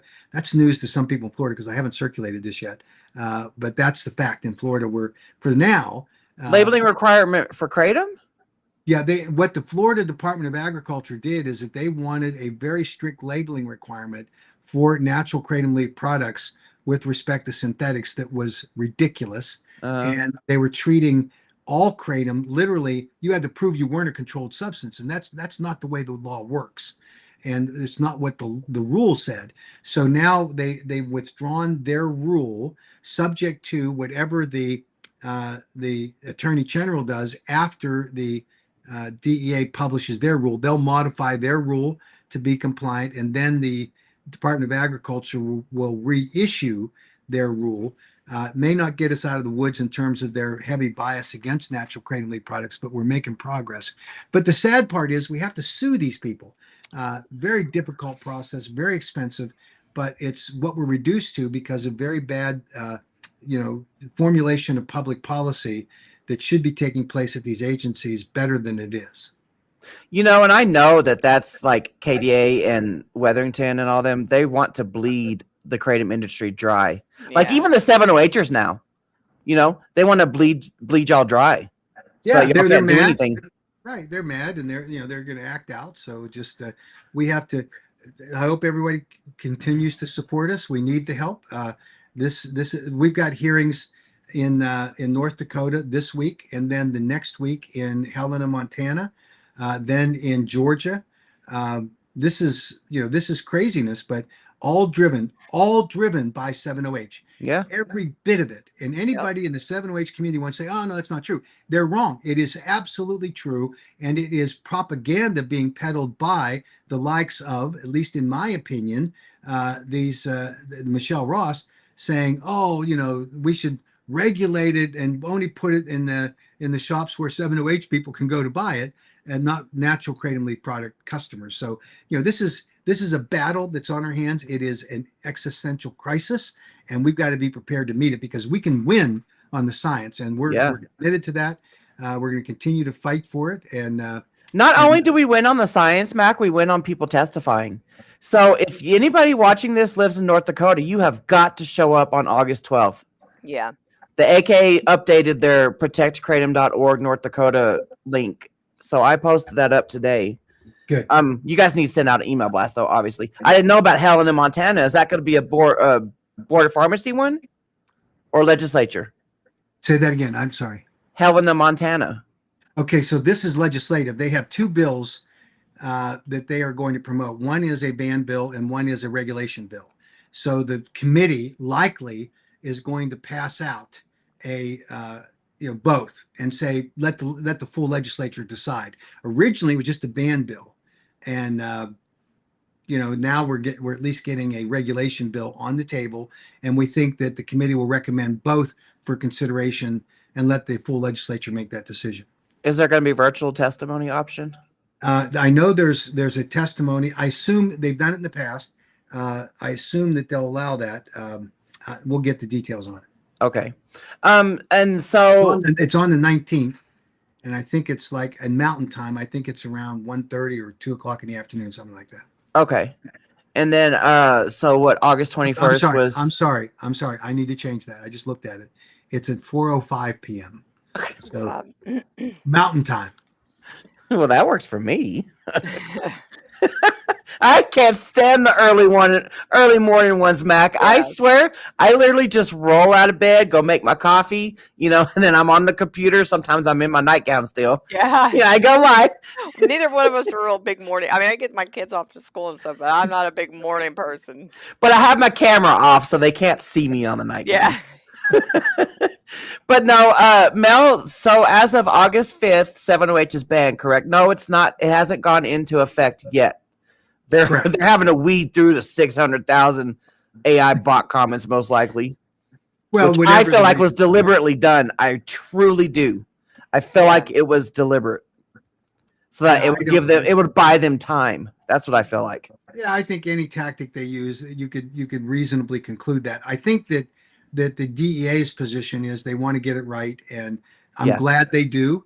I'm glad they're looking. I think more particularly they're looking at whether they need to modify the pseudodoxil issue, because again, while they believe and have represented to us that it's not found at detectable levels using standard equipment, our argument back was our anti-kratom people will use any piece of equipment they can, and it does detect it when you use that highly sophisticated equipment. So, and it's because it's naturally occurring. It's part of the degradation process. What do you say about Michelle rubbing it in your face, saying that she was right all along? Because someone at the AKA X account went and tagged Joe Rogan from a 10-year-old post. Oh. So that right there stirred up a lot of crap in the community.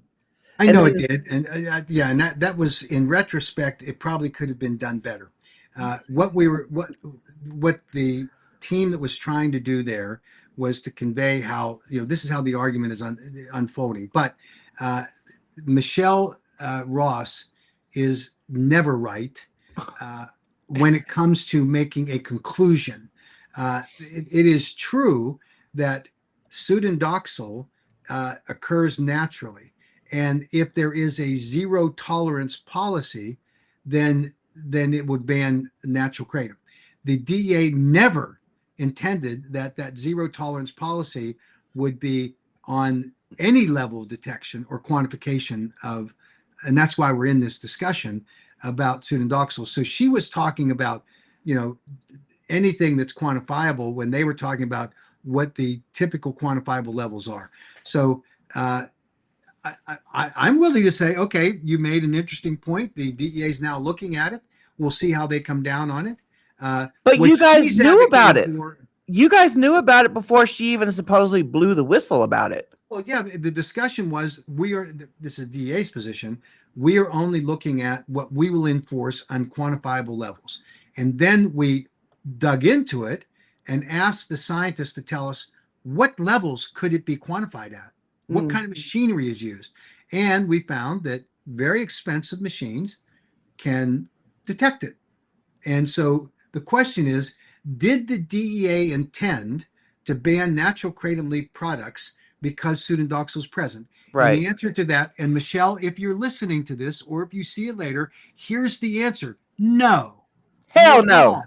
There never was an intent, but that's what she's trying to say. She's saying, oh, well, the DEA knew what they were doing. This is all part of a grand conspiracy. Like they specifically said that they are not concerned about natural leaf, but everybody's acting like some dudes in the background just been waiting around since 2016, like, this is how we're going to get them.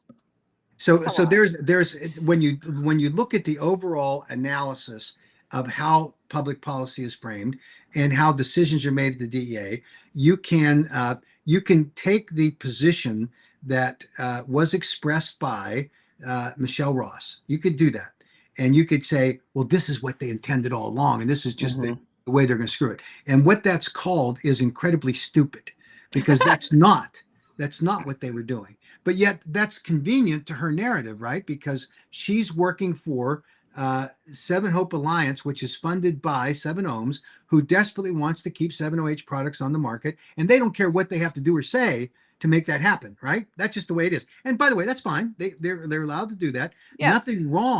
Nothing wrong with Michelle Ross saying, well, on behalf of my client, 7 Hope Alliance, which is funded by 7-Ohms, I'm saying this. But she doesn't. She perches herself on top of the tower, the ivory tower, and says, I am sacrosanct. I'm a scientist. I don't know how anybody believes that lady. I just don't. Well, and I refuse to call her doctor, and she doesn't like that. And I get why she doesn't like it. But I told her that I'd be glad to call her doctor when she starts acting like one. And instead of, respect is earned, not given.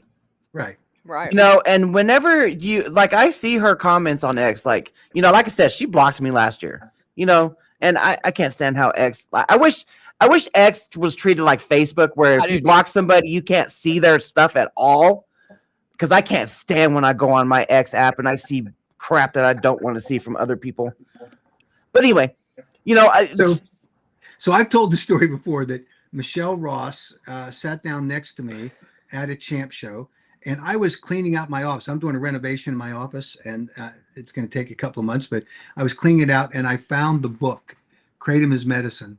Now, it's the one she wanted to autograph to me, and I said, no, I'm not interested because I don't think that's the right message, right? Kratom is not medicine. That is, if you want to make it a drug, it is a medicine. Now, does it have medicinal values? And I think she may have been trying to make that argument. It does have benefits for people that are therapeutic, but that's not for anyone in the industry to say. They're not allowed to say it unless they have the evidence and data to support it, in which case they'll have to then go for a specific labeling requirement. And if it's a therapeutic benefit, it has to be a new drug application. So that was my objection to it. And I know she was deeply offended, and she went off in a huff. And I guess she left her book because I have it, but it doesn't have her signature in it or a caption, because she asked me, how do you want me to sign it? And I said, don't sign it, because I don't believe that's the right message. I mean, I even stopped the terminology, because I used to say, like, I only dose Kratom once a day. I used to say that, and I even stopped, that terminology, because to me it's medical. Yeah, you're right. But here's the good news: a consumer can say anything under the Constitution's First Amendment rights about the therapeutic benefits that a Kratom product has for them. The American Kratom Association can talk about how people have experienced therapeutic benefits. A manufacturer or a representative of a manufacturer cannot say, and even comments on their website can't say, oh, this helped me with my pain, because they're in control of that website. That's a violation of the Federal Food, Drug, and Cosmetic Act. And that's the problem. And it's about following the law. And, the only reason that the 7-OH people don't like it is that the only way they can convince someone in the Kratom community to buy their product is if they offered that therapeutic benefit. This helps with pain, whatever it is. And, we've referred them to the FDA too for action. And unfortunately, they got it. They didn't like it. And now they're saying, oh, the AK is horrible for doing it because they're stripping away from consumers the right to have these choices. No, we're taking away the right of a manufacturer to introduce an illegal product into the marketplace that doesn't comply with federal law. That's all we're doing. And if you could find a way to comply with federal law, like Natural Leaf Kratom Products has done, then you could be on the market. And so that's the difference. Yeah, it's true, Mel. That's 7 Hope is funded by 7-Ohms, and the heart.org is funded by Vance Sanders. Right. And there are others involved. There's Matt Schwerman from Outpost Brands. There's, he's on the board of Heart, so he's funding it, not just Vince. So there's all of that, and this is just what we have to deal with as we're going forward here. But we're in the fight, and we are winning. We're winning. It is a long battle. It's been exhausting, Mac. It's going to get worse with the likes of of our good friend Dean and Dean Francis and Cameron. It's just going to continue, and they can recruit all these people to join them that are anti-kratom people. Kratom Danger Awareness, Patty Wheeler, Mike McKell, Matt Hall, all these people. We're going to continue to fight because at the end of the day, one thing matters, and that's the science. And they're going to have to explain to the American people and to their legislators and to the people they represent, how is it? What do you know that NIH doesn't know, that the National Institute on Drug Abuse doesn't know, that HHS doesn't know, that DEA doesn't know, or FDA doesn't know? What do you know? What do you know that's so unique that justifies a ban on products when they can't meet the criteria set forth in federal law for that to happen? And that's the bottom line in terms of where we are. So I think the unfortunate part of all of this is this controversy, and I've got to run after this, the controversy that's been developed around all this because of the profiteering and greed by the 7-OH manufacturers is that they wanted on the marketplace to make a quick buck, and they weren't interested in following any of the regulations, none. Yep. And they weren't interested in investing in any of the safety data that's required to enter the marketplace. They wanted just a free ride, and they wanted to do it on the backs of the natural kratom leaf community by misleading everyone into thinking that kratom and 7-OH are the same thing, which they are not. And so there's where we are. But okay, let's rapid fire the recap. Okay, so North Dakota, August 12th. You got Helena, Montana, August 19th. And then you have Brunswick, Georgia with Rick Townsend on August 21st. The 21st. Okay. So whenever you guys send out an email blast, I'll get that out there. Yep. We appreciate it very much. Thanks to both of you. We continue the battle and can't wait to hear the reaction from the 7-OH girls, and we'll see where we are. Thank you, Mac. Thank you so much. Have a good rest of your day. Bye, Thanks. Mac. See you later. Bye-bye. You don't have to end it, Jen. I want to answer Dana's question. question. I was going to say we'll answer the advocacy question thing because I know we've been talking about this whole thing. Yes, we have. Yeah. She says, I think we could get more advocates on board if we had some sort of intro or training courses. I know for myself, I struggled in the beginning. I still have questions about what to do and how to do it. This right here is where Laura Romney, let me put her email up there because we've done something similar like this before. And we do it from our own free time. We ain't going to charge you for it. We ain't going to give you a coupon code for it. Yeah, if y'all ever want to, if you're interested in learning how to do Zoom, if you can attend virtual hearings or something like that, hit us up. And we do literally this exact same thing behind the scenes. And we can just kind of, get you comfortable, normalized, so it's not such a shock. So anybody that ever wants to have any question, I think it might be a good idea. Me and Misty were saying maybe, every, I don't know how often, but maybe let's just say, for example, once a month, do an advocacy training thing, and anybody could come and it'll be behind the scenes too, so it doesn't have to be streamed, you know. And you can, you don't need to have your camera on if you don't feel comfortable. Anything like that. We don't mind helping anybody at all that wants to get involved. I know what it's like to make that jump. It's tough. I mean, and then just having to follow the legislative, every state's different. I mean, we still don't know everything, but I mean, it's tough to figure out. So I do not mind asking or answering questions or showing somebody how to do something or anything like that. We do not mind. Yeah, let's totally do it. Because legislation sessions are going to be popping up here pretty soon. I mean, we are called Advocacy in Action for a reason. Exactly. I'm so glad you met Laura too. Shannon, you've been a rock star. Yes, you have, Shannon, girl. Yes, you have. I know I don't respond all the time in the chat, but it's because I'm doing 50 million other damn things. Yeah. Yeah, anybody that wants to, like I said, this right here, Laura is the GOAT. She is the advocacy GOAT, and like I said, it's always nerve-wracking to make that jump the first time around, but once you do it, You're like, You are "This is on. it? Like, it's Yes, so much easier than you think," and then you realize that your voice makes a it difference. does. Our voices, just our testimonies by itself, we have moved legislation needles. Yeah. Because legislators like you know what? I'm not even going to go there. I'm not even going to go there. They just wanna hear, like, real life people, Yes. if it's in your area, that's even better, but a lot of times, like I say in my testimony all the time, there's people that don't follow legislation, like, they're sitting there living their life because Kratom gave it back to them. I mean, Yeah. so, I mean, I think it would be a really good idea for me and Misty, and we would have already been doing it, but we have been so damn busy because of 70H, like, Yes. our free time is, like, going to bed. I know. I know. Like, making dinner for the kids and going to bed, you know what I'm saying? At one point, that's how it was, every single damn day. Yeah. And it's like right now it's kind of slowed down a little bit for these locality hearings, and there is a reason It is. why we do not post up these locality hearings. We got to hold those close to our chest. So Yeah, Jeff, and you know what? Like, Jeff, anybody that's like Connie, anybody that's already done the Zoom, yeah, like Shannon, everybody, like anybody's totally welcome to come to it, like to give pointers, whether you've done it, whether you haven't done it, yeah. Talk everybody's about your welcome. first experience, Connie. You did amazing. Yeah, I know. You did freaking amazing. I didn't even realize that. I was like, that Connie? I was Yeah, like, that Connie. Jeff does a freaking amazing. Shannon does freaking amazing. These oh people yeah, that are commenting right now have been ones that have attend these locality hearings.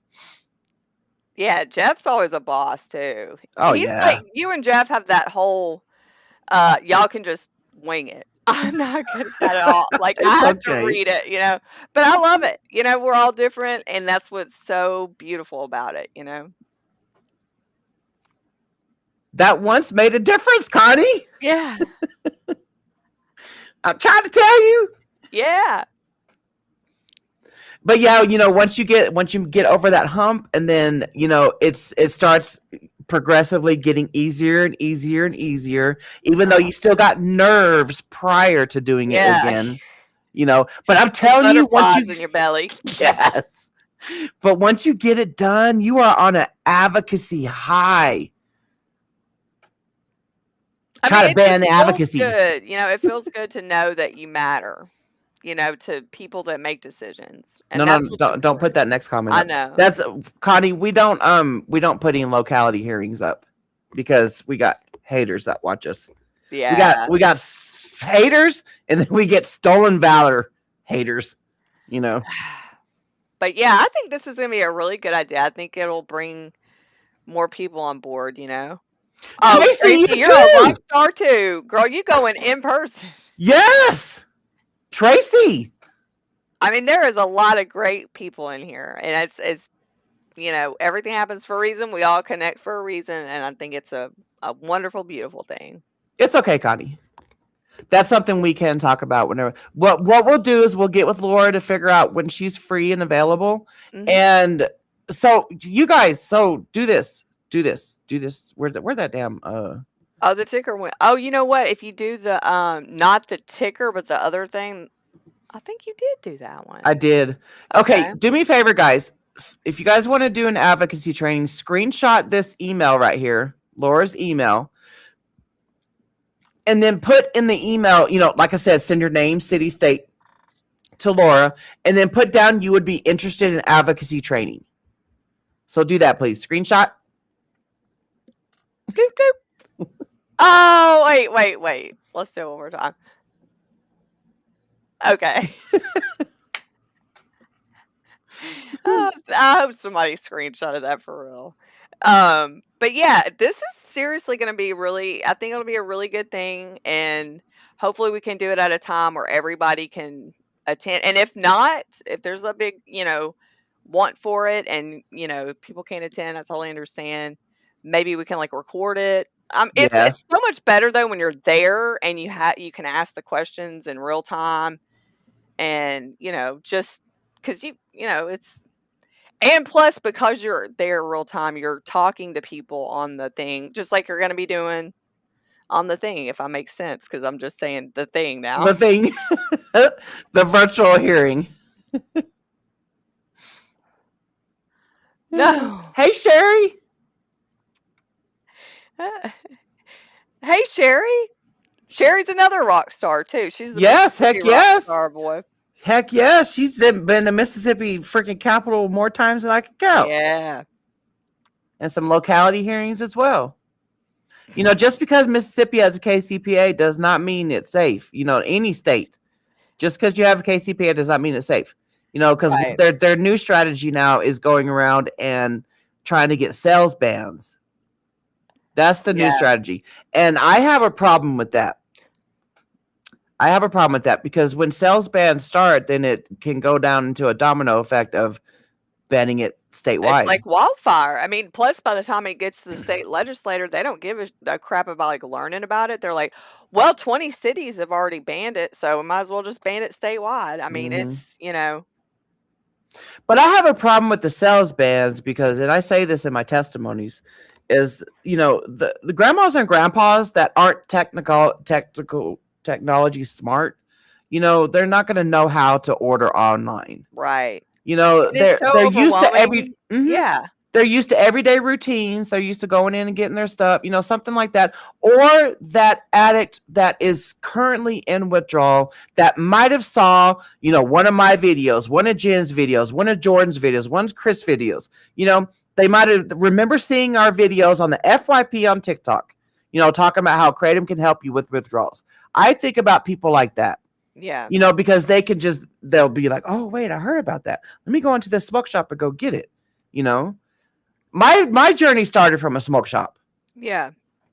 Well, and if you're in that routine and you've been buying it for a smoke shop, I know people that have been buying from a smoke shop for like 5 years. Yeah. And it's like they don't, you know, I hate change. Like I'm a person Mhm. like if it's going good, I don't want to change that. But it's like, you know, for them to have to like make that jump and start buying online and then, you know, just that's a big change, you It know, is a trying to big find a change. new vendor and then you get online and there's all these affiliates like throwing codes out or like, you know, I mean, it's just like overwhelming, you know, so I can understand. It's just, plus, even if they're just banning the sale and not the possession, it's still a ban and it's still the media reports it. It still sounds bad, you know? So, I Yeah. mean, anything that we can try and negate is a good thing.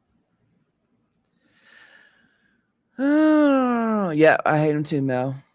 Thanks for coming, Dana. Have a good rest of your Bye, day. Dana. Yeah, I mean, online only would still be better than an outright ban, but it does still affect, like, dude, I would totally be fine if, you know, these state bans were just sales bans, you know, Man, but I know, but they include possession in that shit. mhm. But like these locality hearings, most of them don't have possession. Some of them do. And that really irks the crap out of me. Hold on, Tracy. This sounds like a Mac thing. Sales manager lipstick on a pig. You got that right, sister. Because they can still buy online. And it's costing the locality sales tax. hmm It's so stupid. You But know, it's, one of the 708ers made a meme of you before with lipstick on a pig. oh my God, I forgot about that. That's Yeah. so stupid. Dude, they are so petty and childish. So petty. Actually childish. He has done a lot. His You go, just go to his TikTok, right? yeah, his TikTok. We don't. I'm sorry, guys, but we don't. Oh, wait. What? I thought she was talking about his videos. How do we find Jordan's? Oh, videos. I Yeah, thought she said yeah. website. I was gonna No, we say. don't do vendor promotion. Yeah, we don't do vendor promotions. This ain't no damn 1990s infomercial around here. Yeah. Yeah. But I he's a agree. great advocate. I agree, Lunar, that online, you know, is better. But there's a lot of moving parts to that. Yes, some salesmans do include online sales, but like Massachusetts, the majority of theirs is not including online because they No. know they can't control. Like they've already even said, like, we know that it's still going to be accessible to people that need it because they can buy it online. Like they've openly said that. So a lot of the Massachusetts places, maybe one or two. Tracy, that's what I'm saying. She says, speaking of, Can we contact any smoke shop associations to help us advocate? They lose money on these bans. Yeah. That's what I remember reading an article just a couple weeks ago, not realizing that there was actual smoke shop associations. I didn't even know that was a thing. But then you got to realize that they're losing the money from 7OH now, because Kratom was pushed out and 7OH was pushed in. That's another thing. Yeah, Connie. A lot of places, but see, the thing is, like, unless they really, like, these localities, it's like lipstick on a pig. It just looks good. Somebody asked for this ban.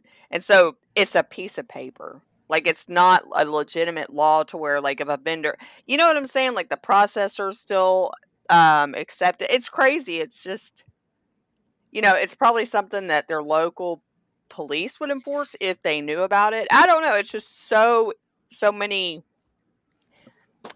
opinions I have on that.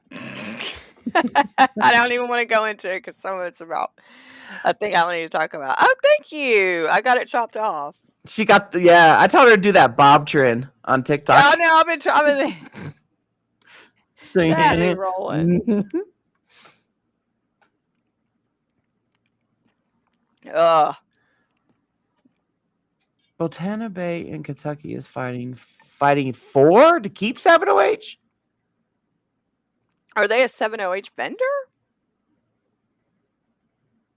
So what? 7OH is a Schedule 1 in Kentucky right now. Yeah, it is. That's another thing. A lot of these people that are in banned states, and some have been banned for a long time since last year, are out there like actively advocating for 7OH. Bro, that shit's a Schedule 1. It's about to be a Schedule 1 everywhere. 7OH, yep. It's not if, it's when. Yeah, exactly.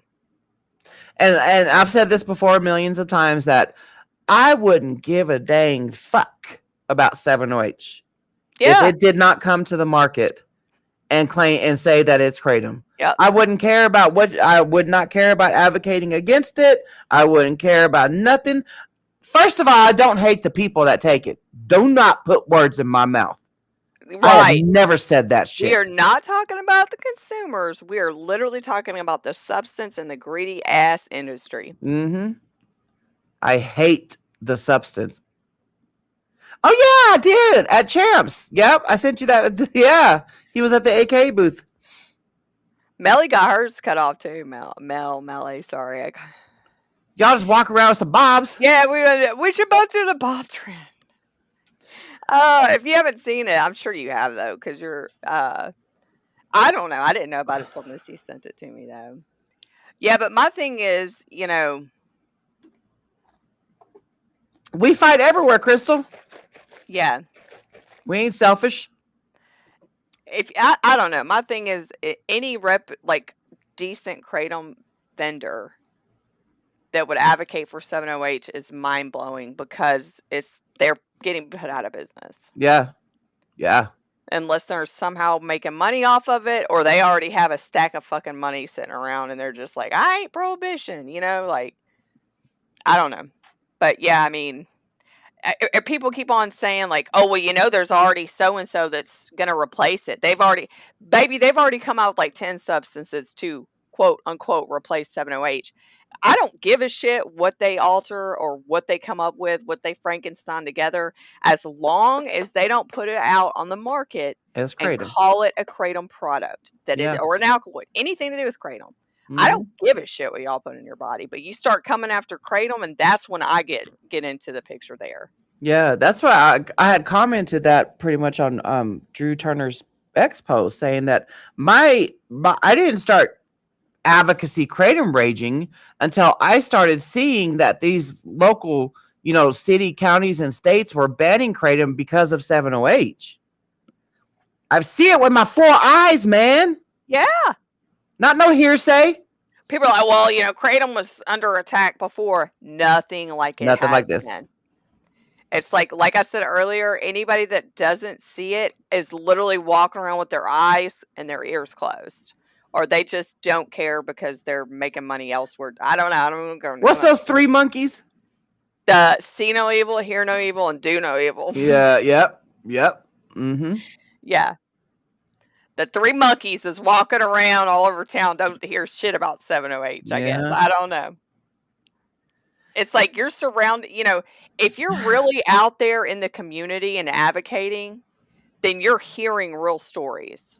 You know what I'm saying? Like, and 99% of the real stories we hear are horrible. Yeah.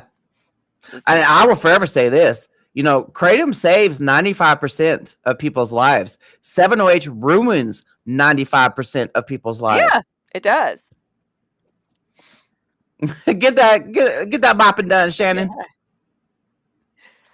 Mop it till you drop it. Because of Kratom, you could do that. Yeah, exactly. Synthetic drugs are going to be a thing. They have been for so very long, and they're still going to be around. But as long as y'all don't call that shit Kratom or put a leaf on it or anything, Yeah. I don't want y'all doing nothing with my plant that saved me. Like, I don't give a crap. Y'all can do whatever. But it's like for people to be like, you need to advocate for it. Are you advocating for the people that are benefiting from cocaine and heroin? I'm sure there's a couple that do. Are y'all out there advocating for them? I'm not. Mm-mm. And I'm not going to advocate for that bullshit ass 7OH either. Mm-mm. Fuck ass shit. All right. Well, I guess we're going to go. But yeah, stay tuned. Don't forget to email Laura if you're interested in that training thing. Yep. Put that And up. we'll, We're I guess we should have asked her first. We're kind of nominating her. I don't think she'll mind though, because she's dude, yeah, that is what she is. She is the way that she you guys would have to know what I'm talking about. Like when she gives her Kratom education to legislators, like her and Dr. Heidi. Dude, her and Dr. Heidi are freaking amazing. It is just like, oh, what? Oh, there's Laura. Hey, Laura. Hi. How you doing? So, yeah, we kind of nominated you for something over her. Anyway, there's some folks here that want to advocate, but they would like some advocacy type training, so yeah. we were kind of, just kind of saying. Yeah, well, me and Misty been talking about like doing something behind the scenes like this or like a Zoom or something, but not like streamed and just answering questions. Well, surprise! Yeah, surprise! Bad, we're just, yeah. But yeah, we figured, we'd give your email out and anybody that's interested and whatever day you're available, whatever day and time. That we could just do it behind the scenes type advocacy to try to help, get these folks on that step stool to advocate in these hearings. Trying to get them help them with their nerves.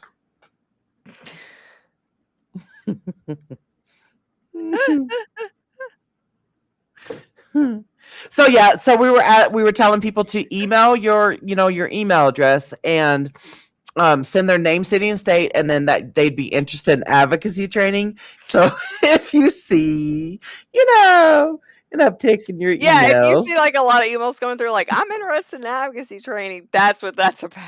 Yeah. I didn't even think about that. Like, she's like, what?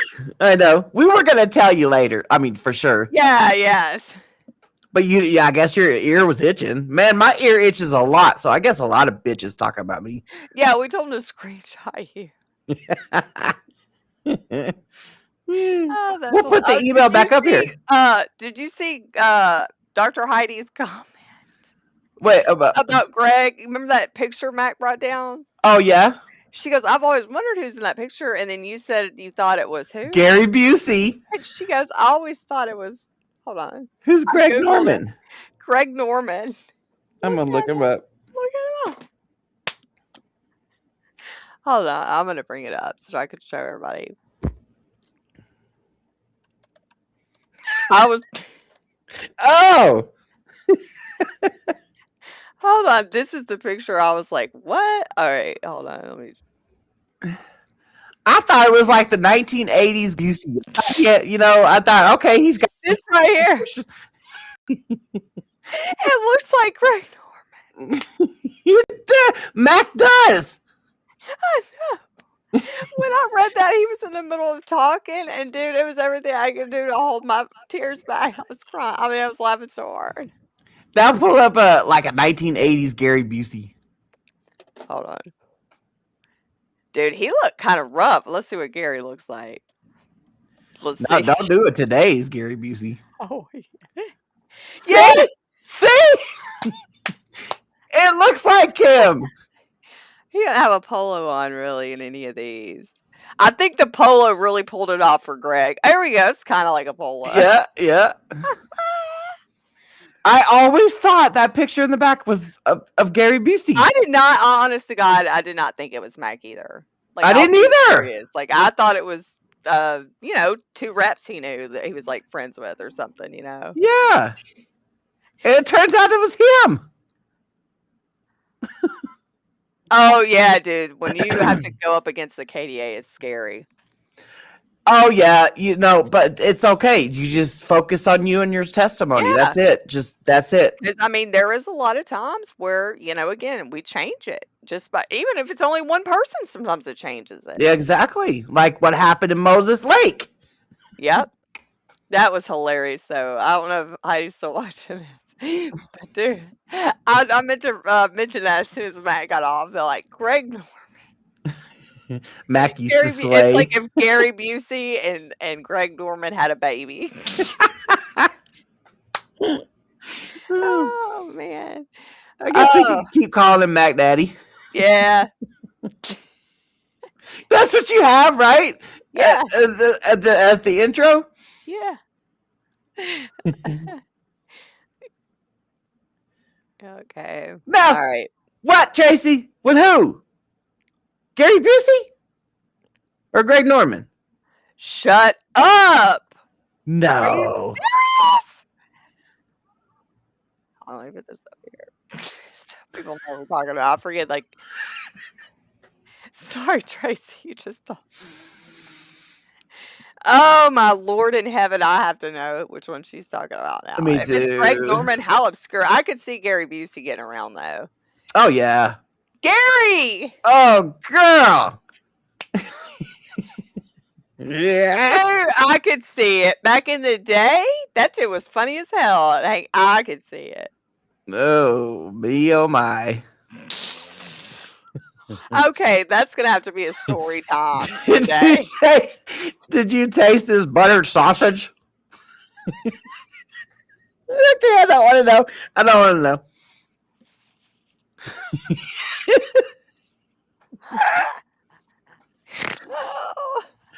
Oh man. Oh gosh. Yeah, that's what I'm a story crying. time.